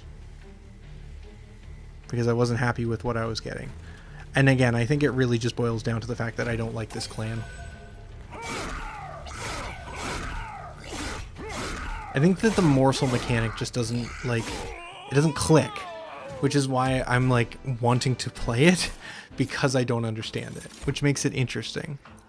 Okay, so which version did we actually end up with? I got the Ember Cache, the ability to make a lot of morsels very quickly, and the apply a lot of burnout, because we ended up with the relic that gives +3 burnout to anything. So reforms would be really helpful here, because a reform we could buff a guy right back up to full, or right back up to like 6 turns until they leave, which is basically the entire match.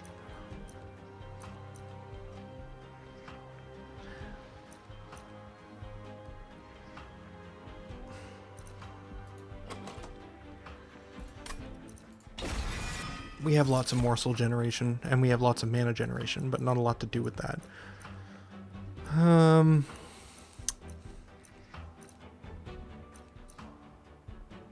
We don't need another one of these. I guess the Extinguish Boy?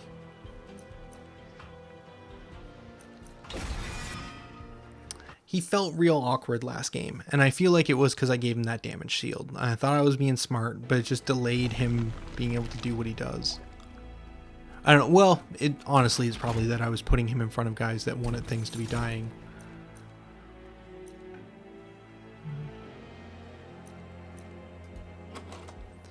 So this thing isn't really a tank or a damage dealer, it's just kind of a guy. He's not going to be really good at anything. And we can make a ton of morsels, but like, we have nothing that feeds on those morsels right now.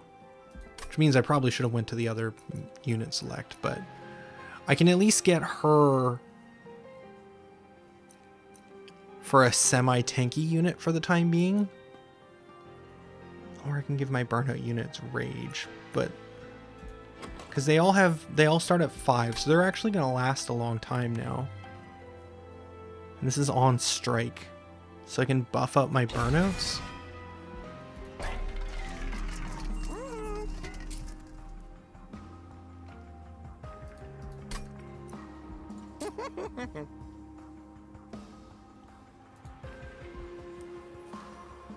Then I can make him 3 points so that he can actually be the kind of a tanky guy.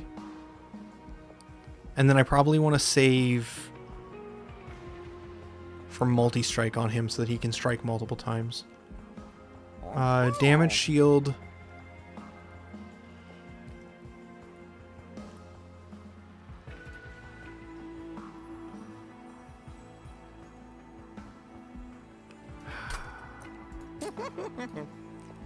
It didn't work last time, but I think it didn't work because I wasn't using it properly. Let's try it one more time and see if I can better understand it. And then let's buff one of these guys. And then we're going to purge one of the train stewards. I want to try and get them out of my deck as fast as possible.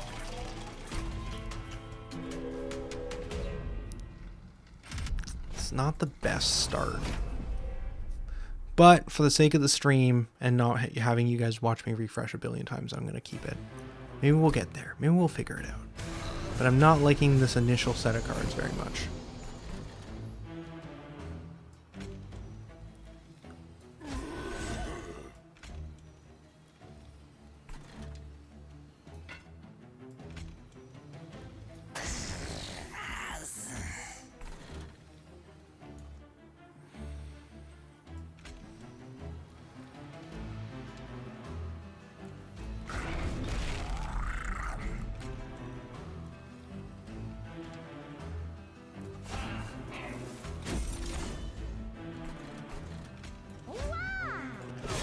Alright, so we're going to focus on this top lane, and we're going to rage, increase the rage on the candles.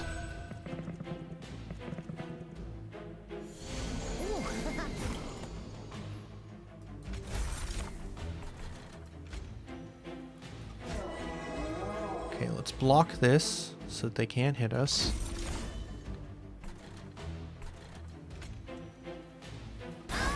Just kill that and get the gold out of it. This should get an extra kill so that we'll only have 3 damage being hit on our core. That's the best we can do, I think.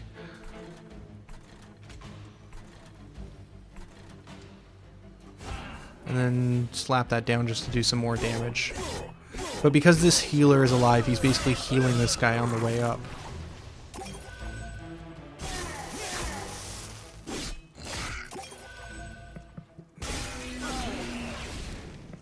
Oh, he actually poked for 1. I thought he hit for 3. There's all the morsels. I don't know if we can do much with them, though. We can get 1 on this floor, and that'll finish that floor off. We can slap 1 down here, but I don't know if that's super great. This will give a damage shield to this, letting us go another round. If we put anything in here, I think it's just dead. Actually, that's not entirely true. There's only 2 attacks here, so the first 2 will die.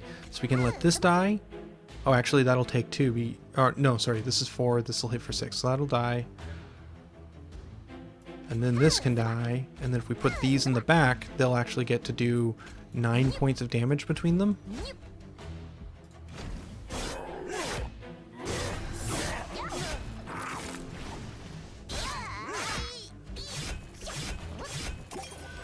Kind of helpful.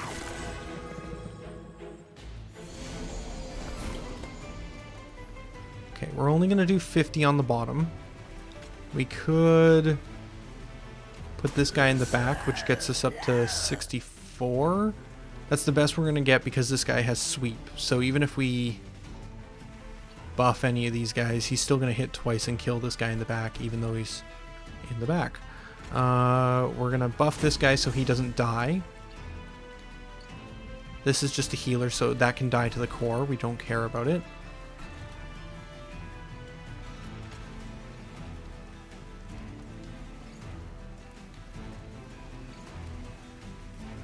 I don't think we have anything with enough health to survive. Maybe it's better just to do that and just have this floor be these guys poking. Oh no, this is sweep. This is going to kill the whole line of them on the first attack regardless. I think it's going to be up to this floor, honestly.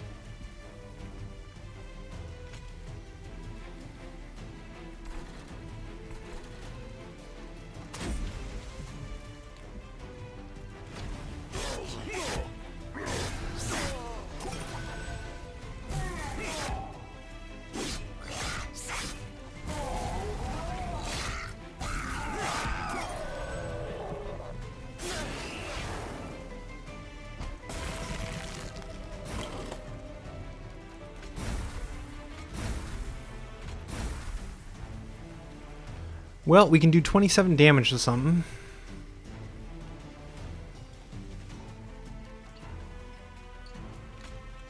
And then we got a bunch of morsels, but nothing to equip them on. These all die. This guy gets healed by 5.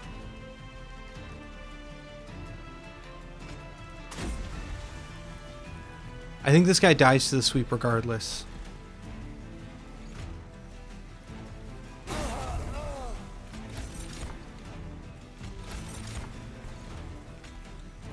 So this is the only one who's going to hit. And he should get a lot of attacks because he has a lot of health. I find the early bosses in the game have very low attack values. So if you can get someone with like a lot of HP, you can kind of just win runs by just putting a really tanky person in the front. But that can be misleading because again, once you get into the later parts of the game, you just need more damage to keep things from getting to the top floor. A lot of health works versus bosses in the beginning, but doesn't help versus the actual waves.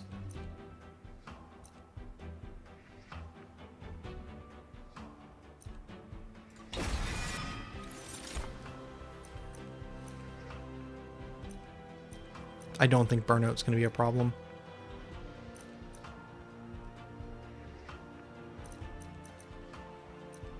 I need a reform is what I need, but none of these are a reform. I guess I'll take the thing that deals damage when it dies. It's either that or the heal.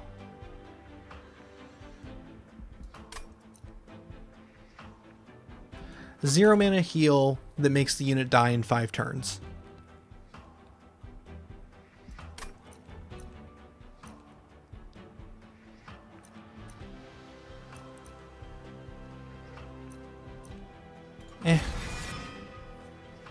I almost feel I could have skipped that one. It wasn't really... They're like, nothing's synergizing. Or at least I'm not seeing the synergizations. We could duplicate a card on this floor. But nothing's really upgraded to the point where I'm like, oh man, I would love to have 2 copies of that. This side just has health though. So let's see if we get anything good out of the concealed caverns. Sometimes there can be cards in here that we would love to have duplicates of. Oh, this guy. You see a tent before you. You see the tent before you. You see the winged hiding near it. You prepare to fight. Mercy, please, I mean no harm. I was left here by my so-called people. Bah, traitors, all of them. And they didn't even leave me with anything to defend myself. The gall! Turns out this fight isn't as clear as we once thought, eh? Perhaps you Hellborn could prove more generous than our friends above. I promise to give it back to you later in the perfect condition. So we can either purge a unit or a spell and he'll give me a better one later. I'm just going to get rid of a train steward. Thank you, Hellborn. I won't forget this kindness, truly, and unlike my feathered companions, I will keep my word.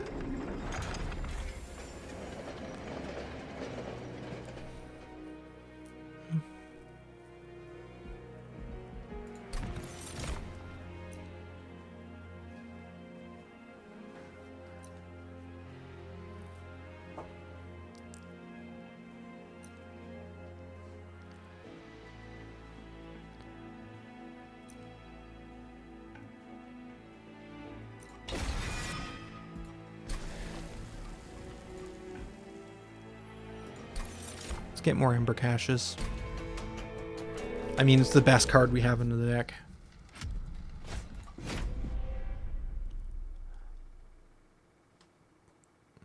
Mostly because of its rarity, but...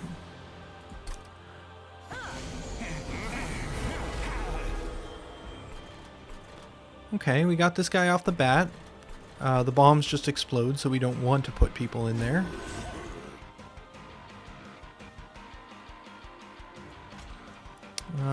I guess we could defend this guy. Slap this guy on the middle floor. No healing required at this time. Let's just put an extra damage shield on him. Can't target enemies with burnout. Okay.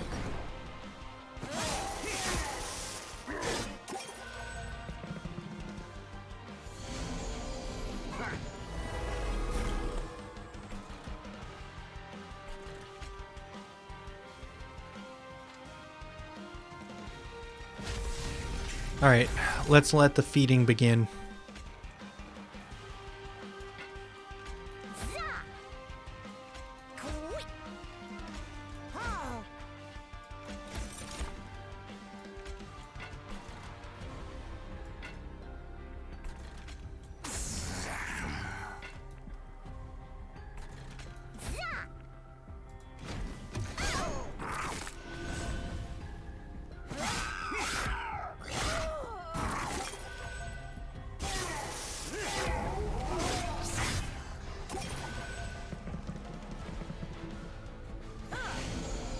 Interesting. Get that in activated so later we'll get some benefits. This is gonna die. Okay. This is gonna multi-strike and kill both of those, so that's good. This floor is fine. Let the burnout floor rage on. Here, I think we put this here to block. And then we can deal 9 damage. So let's kill this one. And get 2 mana back, but we don't have anything to do with it.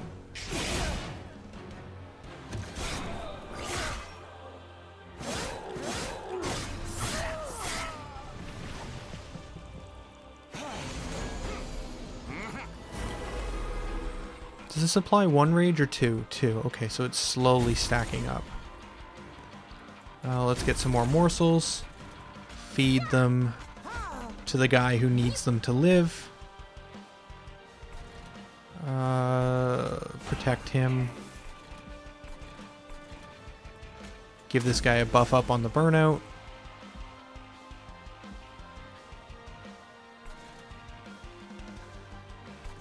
I think that's all we got right now.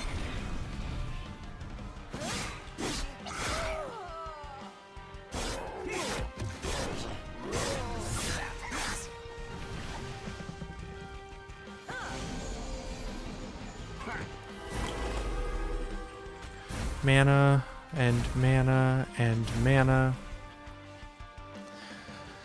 I was hoping to draw into a good X attack, but nothing, so that's unfortunate. Let's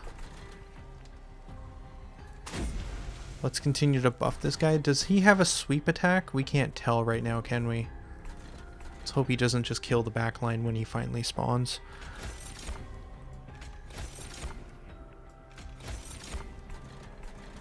Okay, feed all of these to him, and then continue to buff. Yep, that's the plan. We're gonna just have this multi-strike and fuel-eaten crazy guy up here. I think that's the strategy we need. Have the bottom line weaken by using this burnout dude. Have the middle line be our boss, who isn't really doing anything, and then have the top line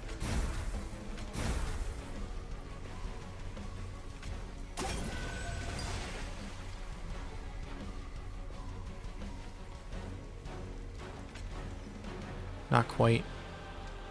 We need 1 more pip and we just don't got it.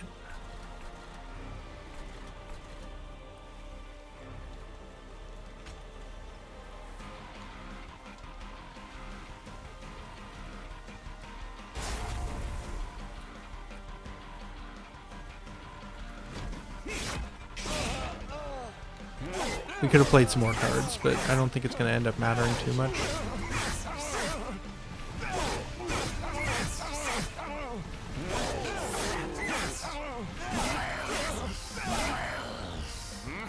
.44 health. Okay.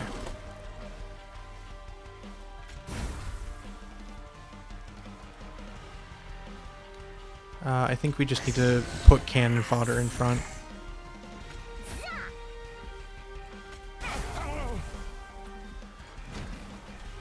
Didn't even need the top one.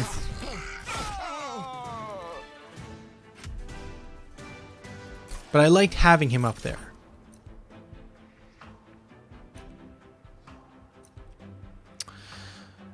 This guy can be really powerful. Basically, he starts stealth, so he always gets one free attack, but then when he dies, he gets a permanent plus 10 attack power.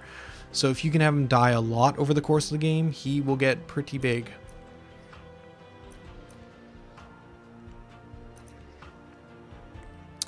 Giving something trample can also be useful, but I don't think we have anyone who has a big enough attack right now.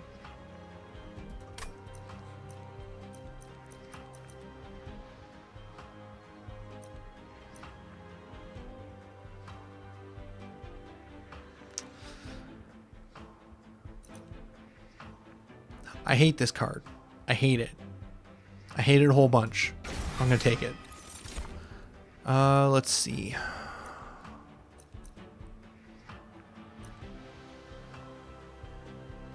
I don't think we need 2 constructs, because we just don't have the fuel to run 2.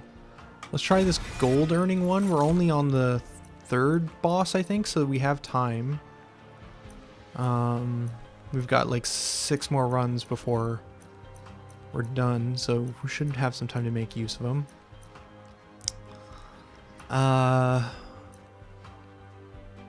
More pips per floor means more morsels to feed to the fuel, I think.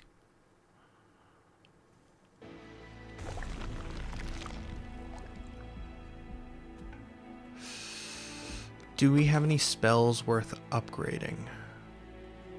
We have some. I really like the removal though. We don't need this. But I think I just want to remove the train stewards bad enough that I'll take a useless upgrade. Plus this lets us upgrade things with Frenzy. Ooh. I still think this makes sense. That way we're applying 2 rage per turn. This already has multi-strike. We can make it multi-strike again so that it attacks 3 times, but I'm going to go in on the Enforcer, and maybe we'll try and find a double for him at some point.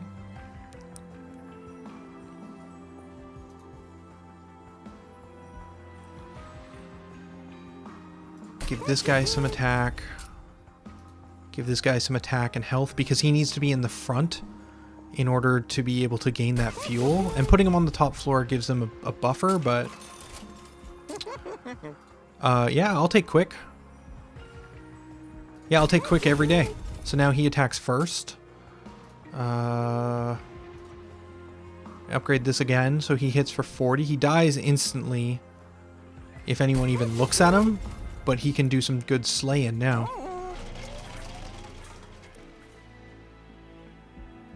They waste space, Amorphous. They waste space. Speaking of wasting space, I don't know. Let's go Architect, so this guy's basically free on whichever spot we put him in. I do think we could use more units, weirdly. Because I feel like we're filling the top floor with morsels, and we're filling the bottom floor with the... Everyone has multi-strike, great. Filling this bottom floor with this guy.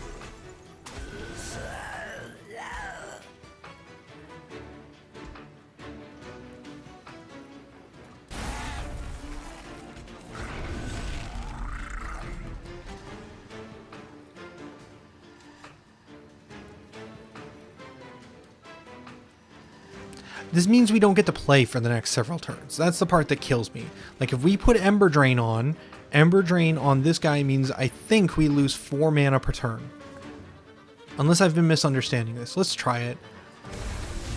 So he's Ember Drain 4, which means that, yeah, we lose 4 mana at the start of our next turn. And then it'll go down 1, and we'll lose 3 on the next turn. And then we'll lose 2, and then we'll lose 1. So we don't get to play for the next several turns.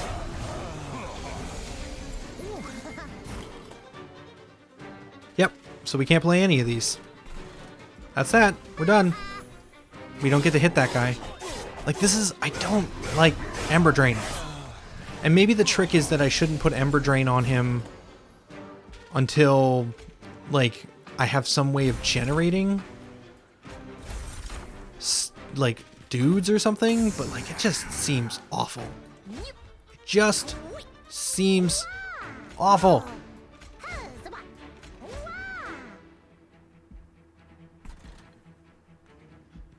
Cool.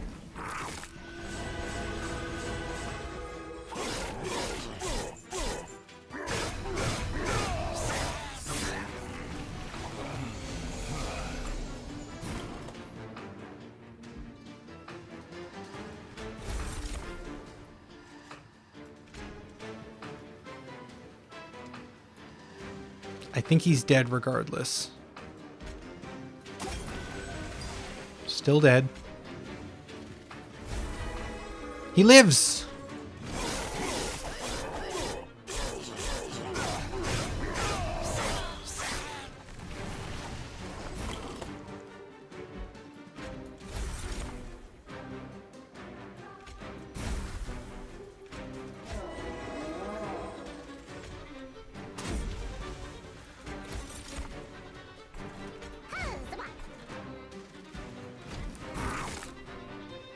And, like, combat was like...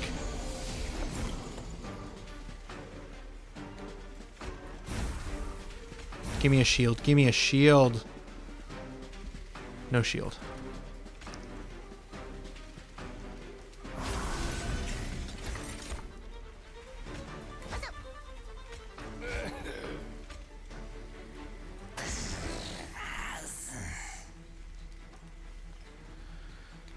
Okay, this guy hits for 7, then this hits 1, 2, then this hits 1, 2.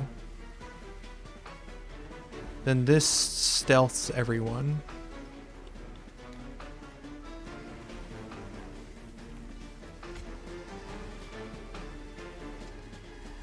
Honestly, giving this guy more turns might be helpful, because it does look like we'll last more than 1. Yeah, that kills him. The reason he wasn't going to die from this nonsense was simply the fact that they were going to burn out. Because look at all that rage!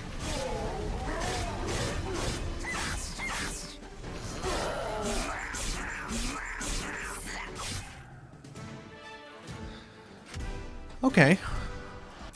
We got a free relic, which was 15 armor for our pyre, which is cool. I don't think we need another Ember Cache. Cannibalize, I actually think, could be super good to get rid of some things that are just in the way. Reform a unit and enhance it with plus 10 attack. I like it. I like that one. I like that one a bunch.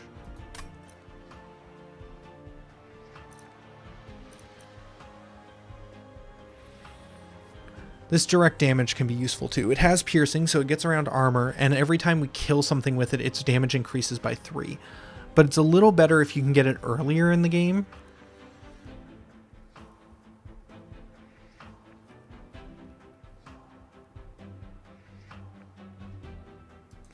Lol. Restreamio just let me know that I got 100 messages today. Oh, cool. Thanks. He gave me a little trophy in chat. I don't know. I don't think you guys can see that, but cool. Thanks. Thanks. That's... What? A familiar face in the tent comes closer. The winged looks eager to... Homer, I'm surprised to see you back so soon, but I've winged bird here. I don't care. What? Last time I did this... This did not give me a train steward with an upgrade. Last time I did this, it gave me a whole other different unit that was better. Oh, it showed up in the Steam chat overlay. Oh my goodness. Or stream chat. Oh my god. Okay, well, whatever. Well, now I can't even get rid of him. I just buffed him with this stupid ability. He was the well, he gets to live. He gets to live, but only him. I have no money.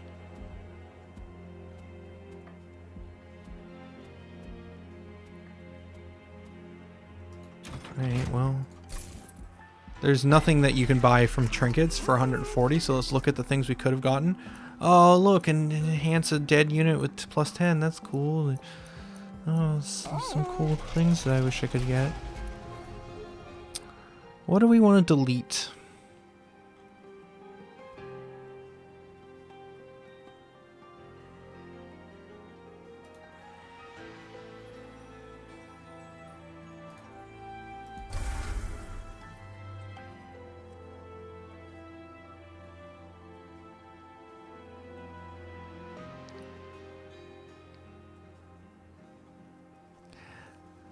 We've kind of reduced it down to like its core right now. I don't know if there's anything else that really needs removing. This is not a consume. I'm going to get rid of one more of these. I think creating one morsel just isn't as good as some of the cards that create more, and it might be a bit early for it, but I think in the long term we're going to want less spell shield. We don't have spells in this deck, it's all units. I mean, we do actually have a couple spells. But, I mean, there's a few. Well, let's get that going. What did these guys do? They give +1 to enemies, otherwise they're relatively weak. Okay, let's do this guy. He'll kill off 2. Let's go top floor. I like this plan. And let's feed. Feed. I said feed. And then this floor will slap that guy in there, because why not?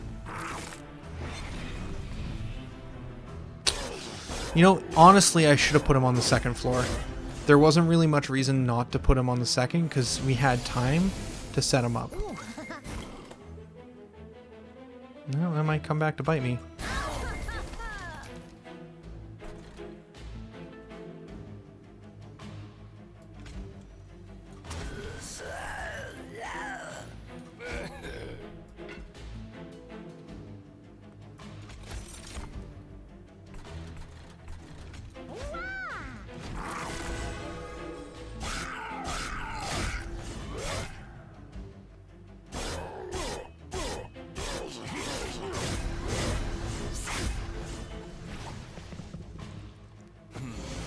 We need our defensive guy.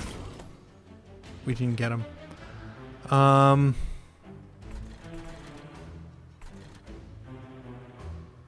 not playing that again. I'm gonna wait until like the last possible turn.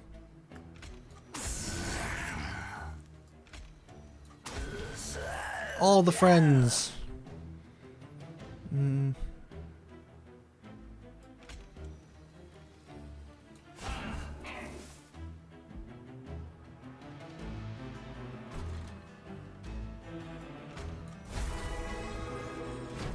We're banking on him. Look at him. He's the Terminator up there.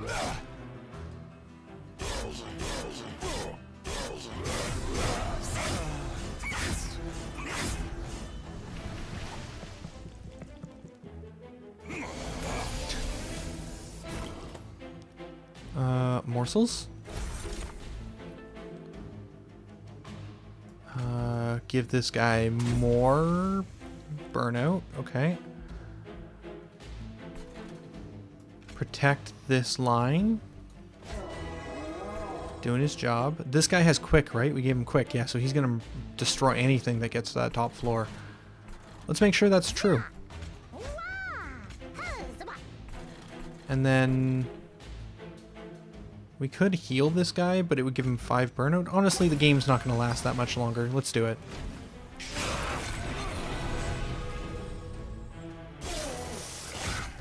I still technically don't feel like we figured out how to synergize these clans. I basically have the floor that is the burnout, like the blue clan, and then I have the other floors, which is the not burnout, or like they're not together in any way, shape, or form. What would I sacrifice? Well, I could make a morsel.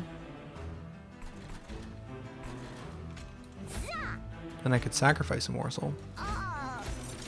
And get 3 morsels. Look at all this fuel.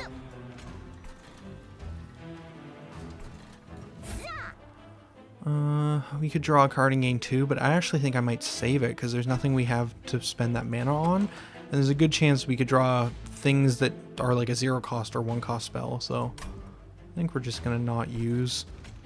We will buff this guy so he doesn't die though.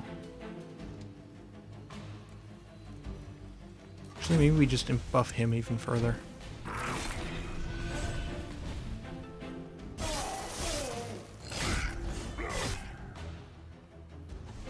Getting a good amount of money out of the sleigh guy, though.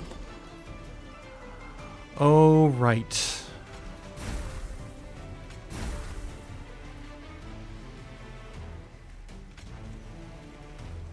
Oh, they have spell shield. Huh.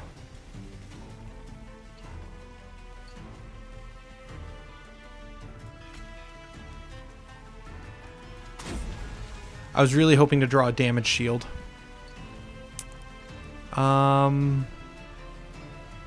So this guy has stealth 8, so he just basically doesn't fight for a very long time.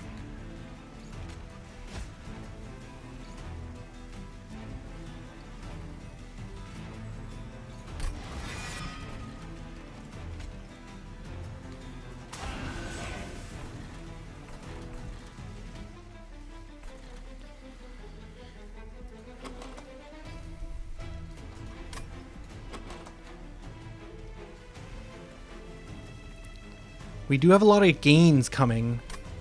Maybe now's the time to rage. We draw 5 per turn. No, we'll draw it again by the time we'd need it.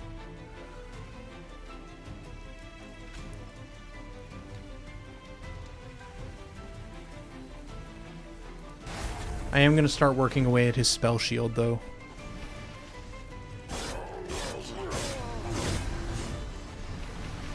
Oh, right, because the guy's stealth, we end up killing him. How many stealths did we even get off? Only 4 rounds. Bad times. So he's going to hit this guy, kill him, hit this guy, kill him, hit this guy, kill him, hit this guy, kill him. So this is going to be 4 rounds, and this is over. We can do this morsel. And that will then extend this to the point where he takes 20 damage. Well, we're getting started, I suppose.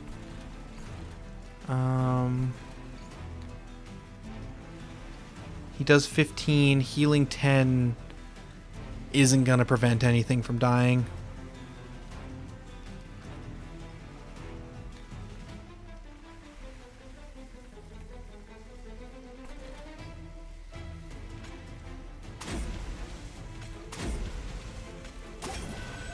Because why not?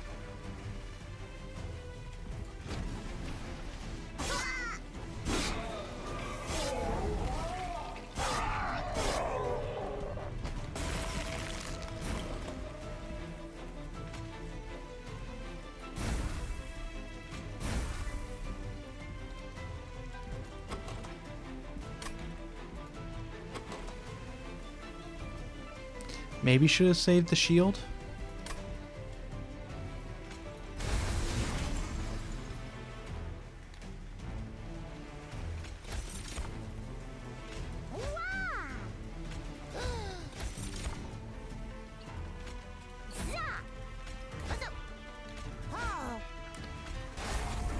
Cool.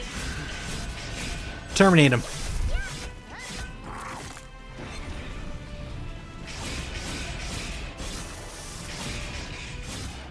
He didn't even get through all of our damage shields. Okay.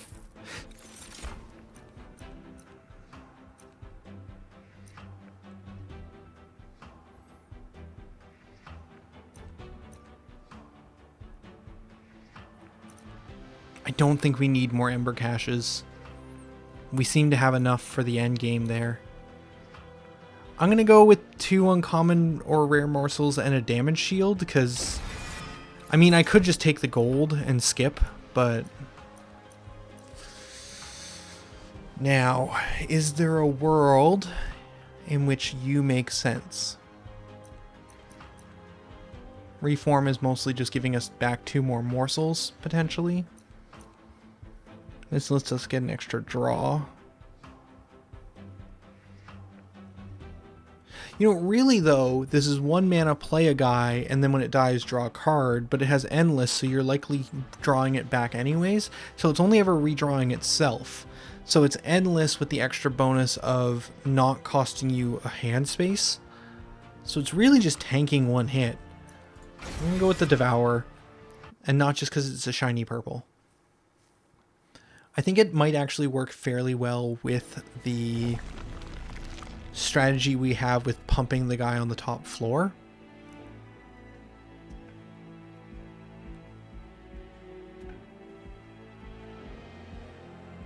As tempting as upgrading spells are, seeing as we have a bunch of gold from the guy who generates gold when killing, this guy with the slay ability, as tempting as it is to come over here, I think I'm more interested in the relic. What would I duplicate on the other side? We can give ourselves another Paraffin Enforcer.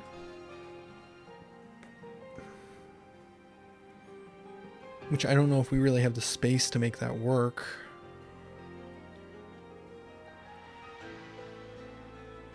Maybe another Cannibalize so that we can remove some more Shade Splitter. Like nothing we have, like the deck is kind of working, but it's working as a unit. So it's not really that there's 1 card that I'm like, oh man, if I had 2 of those, this deck would be popping. It's like, no, it's not really, it's not what we built, sadly.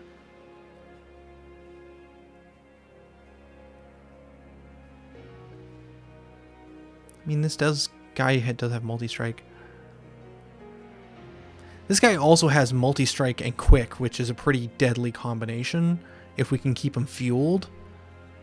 Maybe we do want 2 of him. Let's see if we can make that work. I mean, it helps guarantee that we get him early, number 1. And number 2, we could try and do some kind of stuff on the middle floor.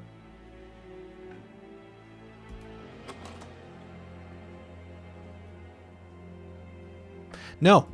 No, he's terrible. We have way more consume cards. And that relic makes it so there's a 50% chance that instead of discarding, or instead of consuming, it gets discarded. So if we got to use our consume cards multiple times, that'd be neat. Especially with all the consume, gain 2 health, and draw a card. Being able to use those longer would be neat. For sure, for sure. Alright, another boss. Making progress.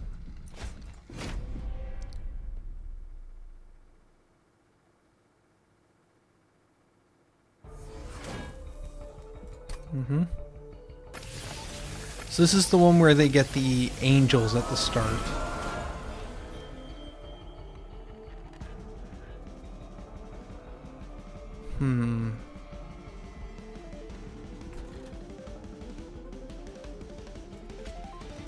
Well, we drew no morsel generators.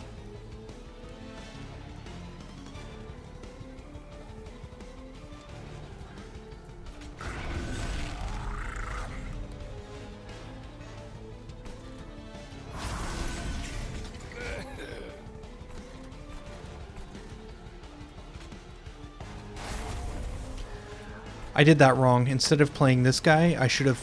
Oh no, they have 10 armor. No, I can't kill it. Okay. It's a prep turn. I can't do anything on the bottom floor yet.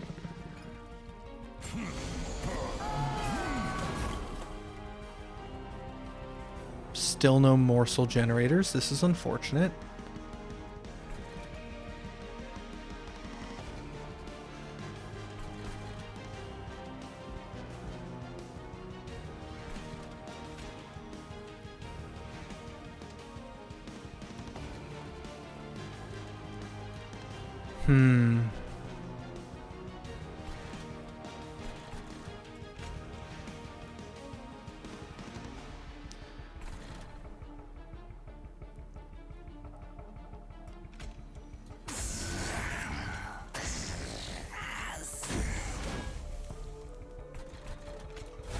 I'm going to do this. Again, still just prepping, trying to find the cards that we actually need from our deck.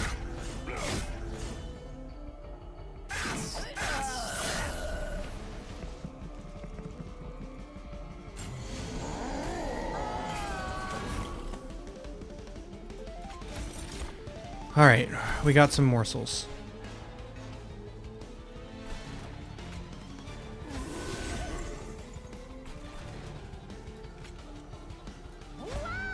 Sadly, this thing is still going to be inert until the next turn, so he's not going to be able to beat this thing up.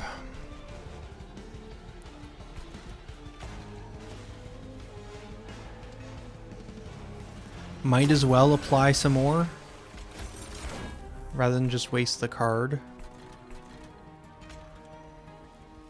And then 3 fuel should be enough to keep this thing going for a bit. We'll give this thing some lifesteal so that it can try and heal on the following turns. This will get to attacker core for 6. But sometimes that's just the way the cookie crumbles.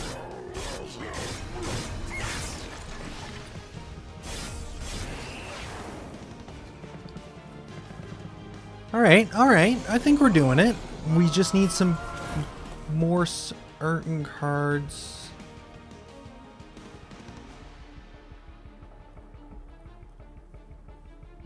Did she heal him to full? Didn't we hurt him? Maybe we killed the other one? No, we killed the angel down here, I think. Okay, let's get the cash online. This thing's gonna heal. This thing's gonna kill this, but not this. So then we need to do more. Okay, that kills one more, but we still got one left that we need to deal with. I don't think we can do 12, though, with our current setup.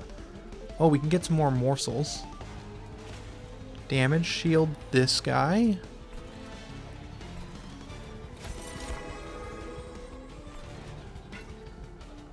Oh, that was the last of it. Okay, well, I guess that's it. Yeah, we can't kill it.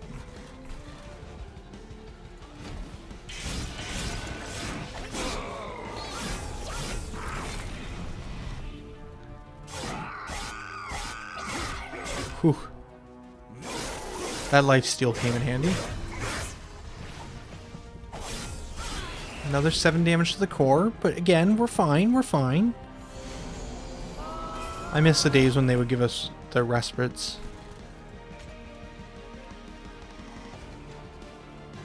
So this guy gains basically explosive power the more things that die in front of him. So I think we do this into this.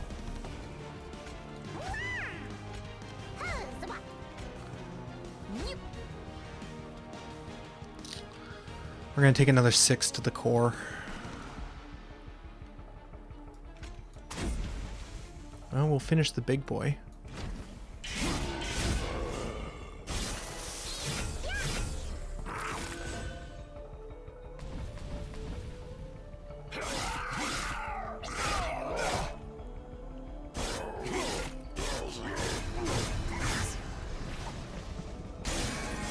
Oh, it was only 4. Oh, right, their ability is when they die, they give their allies +2, not the other way, and it's fine. Let's see, 3 damage. Okay, what's the damage on here? This isn't gonna die, but it's gonna take a bit. This is gonna die without having to worry about anything else. This is gonna live. This floor is kind of a problem, so we could kill off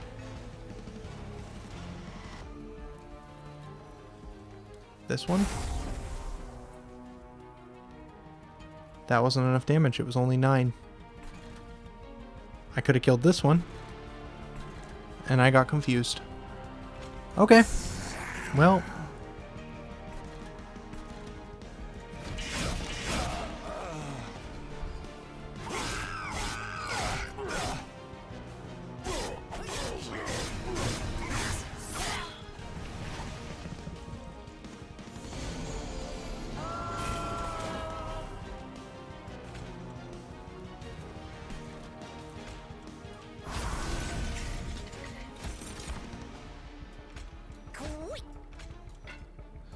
Let's see if we can get 2 of these things online.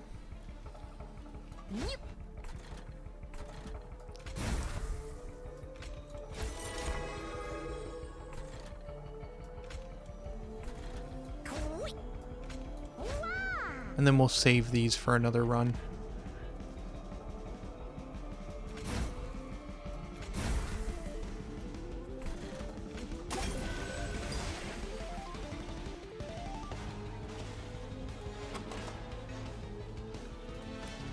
I remembered that there's a chance they could just go into the discard, so I thought I'd use one just to kind of get further into the deck. We still haven't drawn the other Ember Cache yet. Which doesn't really make sense, does it? Because how are we already at these things if we haven't drawn to all our Ember Caches? Oh, right, because we got some of these just in our deck by default, I think. Don't we? No? How did we get all the way through without drawing both? That's weird. Damage Shield Boy in front. That helps. Rage Inducer.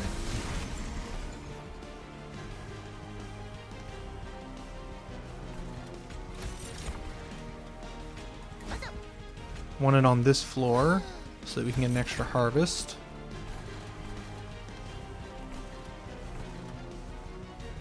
Let's pump this middle one up a bit more. Okay. This thing's up to 13 souls. So how much damage does it do per soul?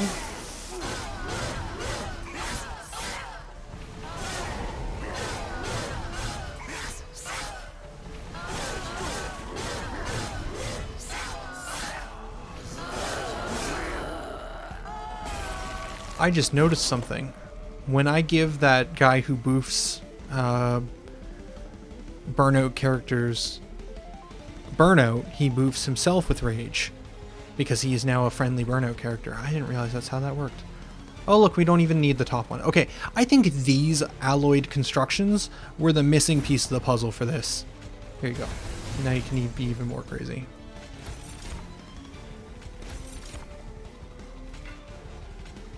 He needs more fuel. More fuel.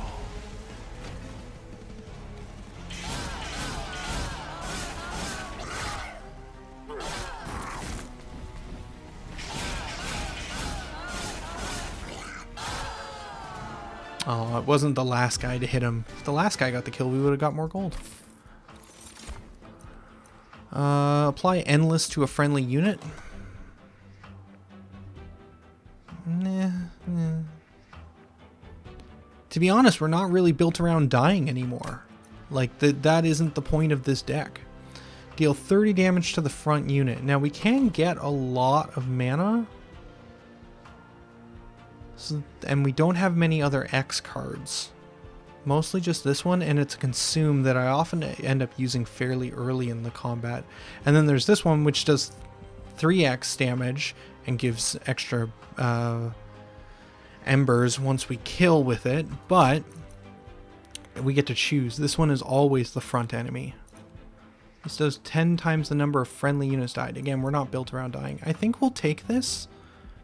I think this is better than the 10 gold in this situation. This, however, is a hard decision. I think it's between draw and extra spaces on the floor. The only floor that we really need the extra space, to be perfectly honest, is the first floor. It would be nice to be able to get a couple more of my burnout units on that bottom floor. But we only really have 3.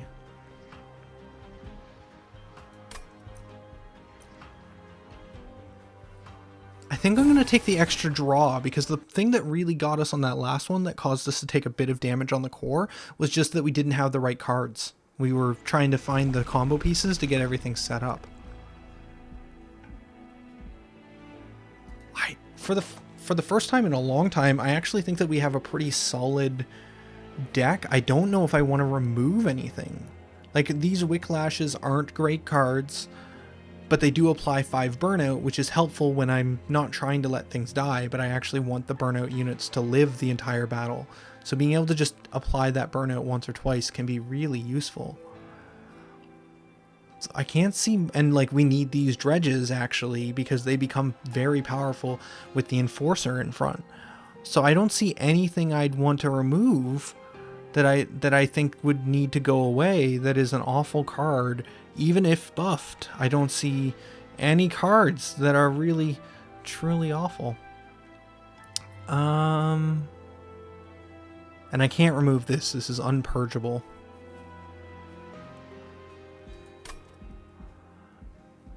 What's on this side? This will give us a little bit of health back. Which we're not even missing that much. Oh, I forgot. When those guys were getting to the top floor, our thing has 15 armor now. So they weren't even doing that much damage, if any damage, because of the armor on the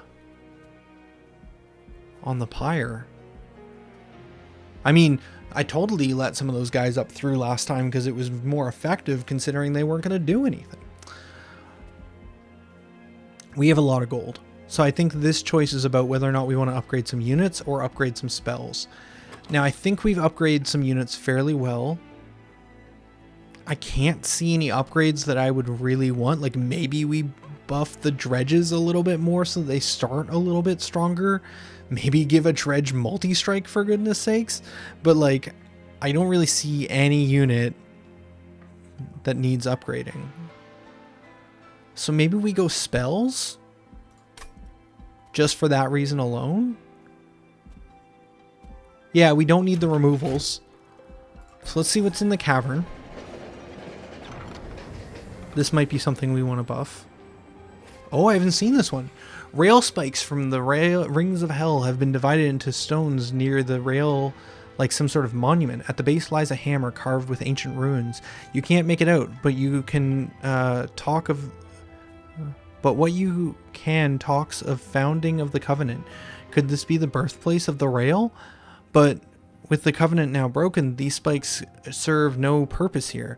Many of them are lodged too deep into the stone to take, but the spikes of Hellhorn, Awoken, and Umbrium are loose enough to pry. Interesting.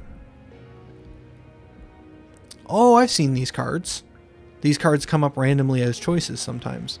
So kill a morsel unit, trigger eaten and gorge abilities as if they had been eaten 2 times. Potentially useful. Oh, not 2 times, 2x. So if we had 3 mana, it would be trigger that kill eaten ability 6 times. Okay, that actually might be useful. Draw X, enhance all cards drawn this way with -2. I'm listening. Apply 2x rage and 2x armor. I think it's between Awoken and the Shroud Shard. The Awoken Rail Spike or the Shroud Spike.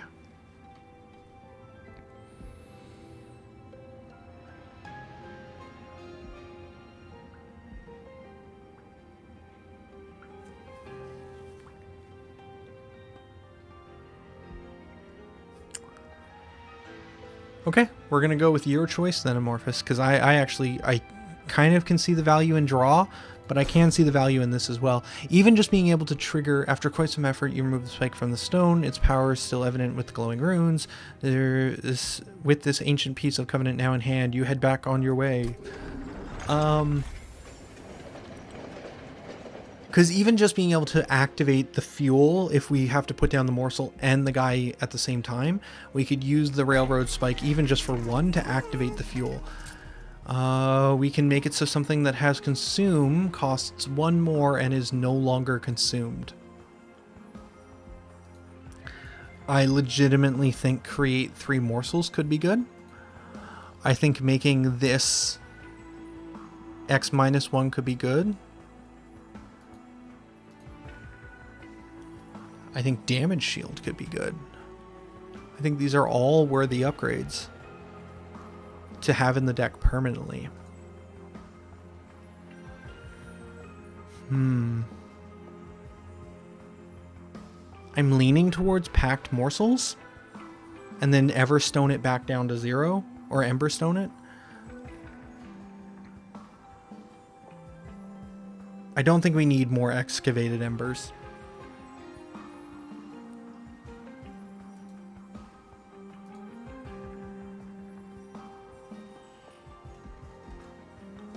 As neat as this is, I think I actually like this one. And then we're going to make it back down to 0. So it lasts forever, and it just costs 0. Okay. We can give something consume, but plus 20. Not great for the X spells. Excuse me. I think this isn't worth it, surprisingly. Holdover. Something is always put on the top of our deck after we use it.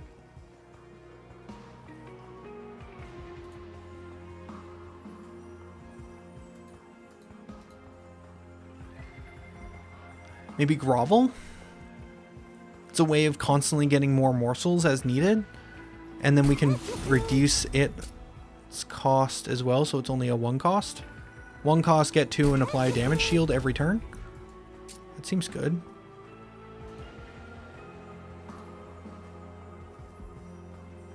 I will take a straight plus 10 on this guy, because that just gives it base 0. Even if I use it as a 0 spell, it still does 10. Plus 4, so this essentially makes this guy not only free,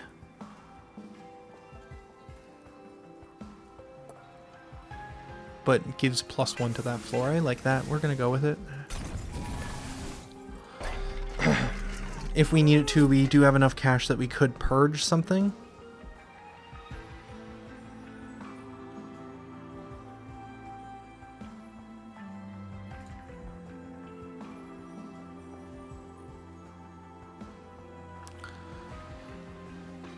We're trying to perfect this thing as best we can, so we need to get rid of the garbage.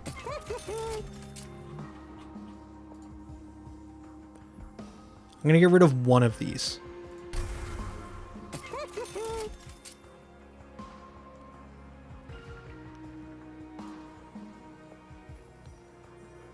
I don't like these cards, but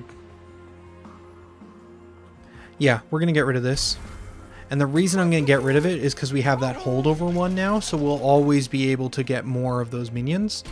We just need to draw into them. It reduces the amount of ways that we have to get the morsels, but... enemies on every floor at the start of battle for an extra 400 coins. I will take that, because the last thing before the final boss is always a trinket shop, and trinkets are expensive.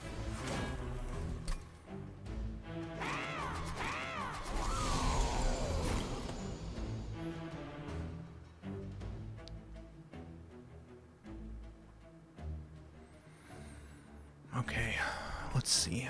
Do we just start with the top and work our way down? So we have no morsels. Which is unfortunate.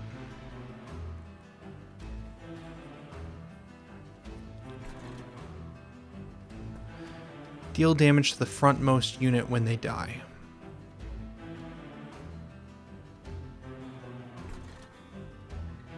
These guys deal a ton of damage.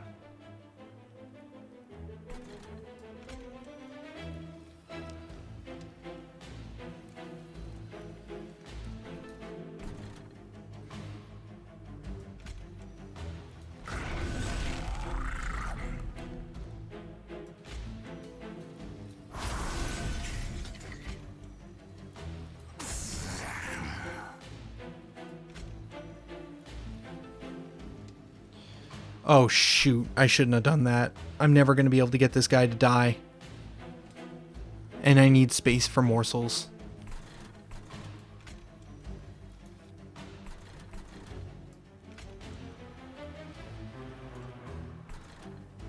I mean, I can let him burn out in 5 turns. I mean, it's going to take up some space. It's not the end. It's just... Okay.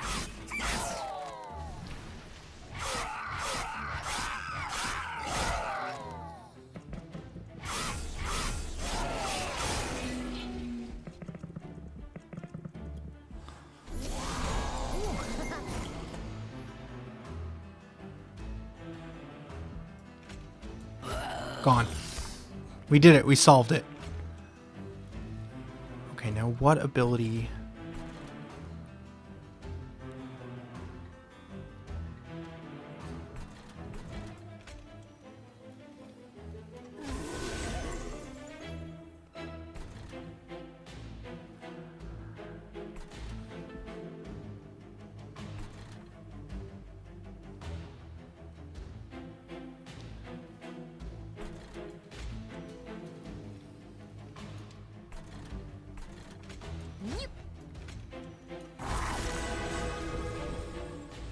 Okay.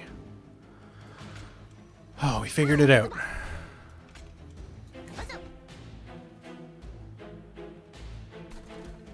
This guy's dying though. It's going to be on the weight of the alloy construction in this game. We did not have a good start. We also missed out on that gold, which is super upsetting to me. That was like on the gold.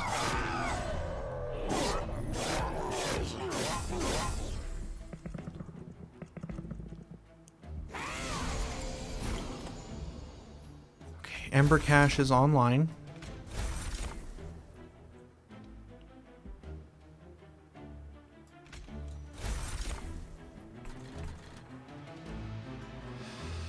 Oh, he's so dead.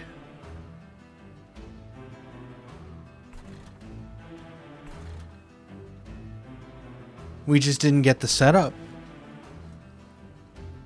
Maybe we shouldn't have went for the all enemies. Holy.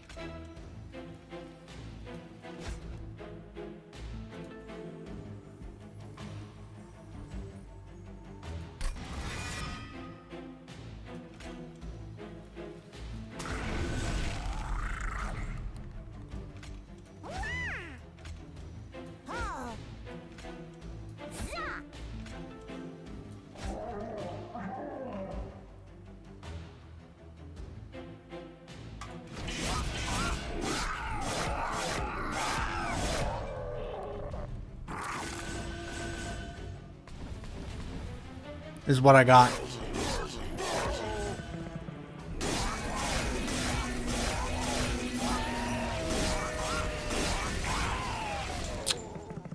That's what I got.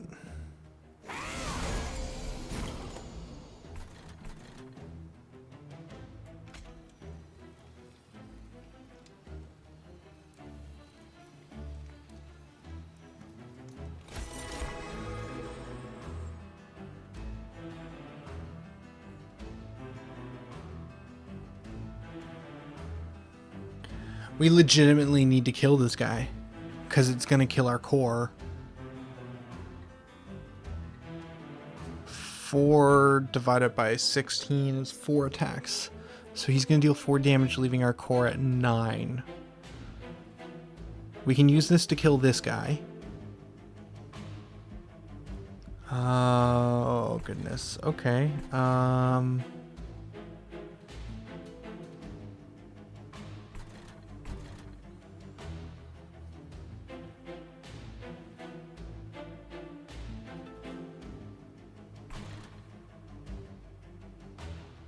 I don't see the way out. This thing does 10 even if we're at 0. So we can let ourselves get to 0 and then we'll get 2 back. So we can slam this down here.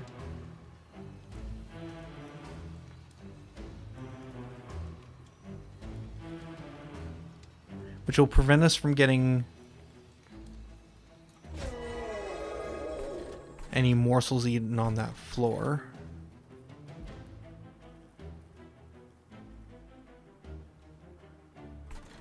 Like the morsels will go into him now.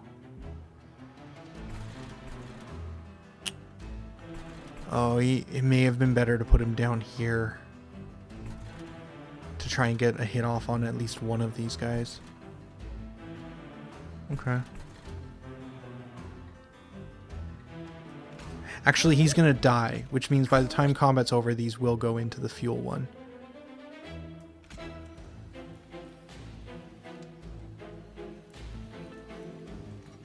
Again, I'm just trying to double down as much as possible.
There is a limit of 7 that can go in a floor.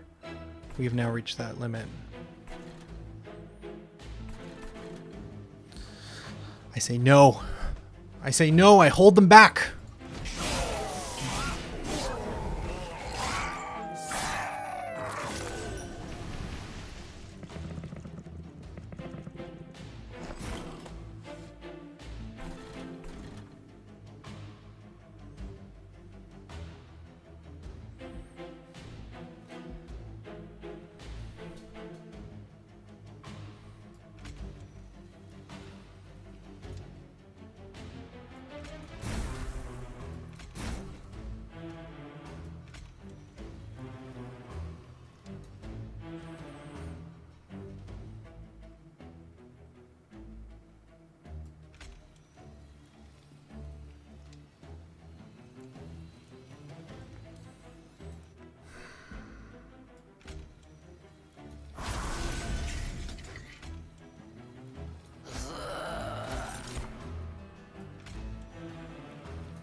It doesn't matter, we can't kill.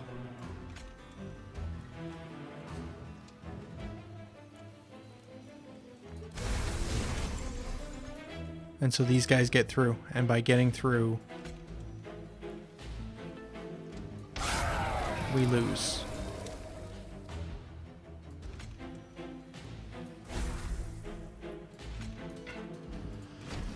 That's it. I struggled against it to the end, but we couldn't get set up. I was still a better run. I feel like we at least kind of got an idea of what to do with these guys. I still don't think we're synergizing them well at all. I still think it was very much like I had a strategy that was the Umbra strategy, which was... Oh, that's cool.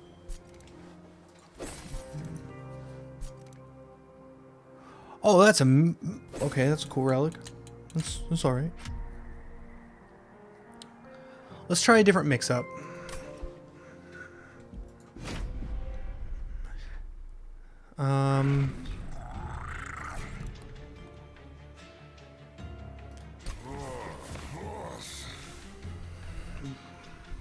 We could just switch our leader.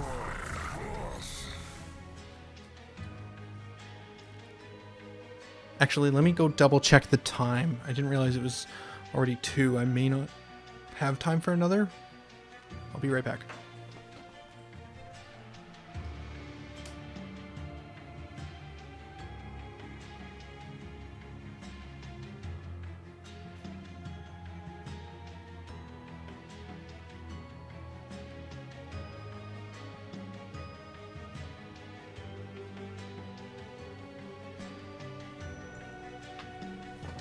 Yeah, I think that's going to be it for me. It looks like Drixie is going to be home soon.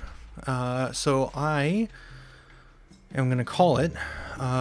This is where I have to end today. But I'll probably be back tomorrow morning for some more. Either Monster Train or some more NES Classic. I'm not sure what. Might do some programming as well. There's lots of things I want to do, but for Monster Train, I think this is what we're going to call it. We got further with the Umbra Melted Remnant clan. Still don't feel like I fully understand them. I think the next time we do a stream, I think I'll try doing a run with the... I don't know why I left to go there. With the Awoken. The Awoken are by far... Oh, I know what I was trying to do. I was trying to get to the logbook. The Awoken are the ones that I think that I've played the most and I understand the best. Yeah, like the last run I won when I beat rank 6, Covenant rank 6, was with a blue-green, and green just seems to make the most sense to me. It's big, tanky guys that hit back when they get hit. It's good stuff. But yeah, for now though, this is going to be Tolhi signing out. Trying to buy time in case Amorphous gets back, because he said he'll be right back while I get this set up. But I'm going to be gone. But it looks like he'll just come back to the empty stream. For now, though, this is going to be Tolhi signing out. Later, guys.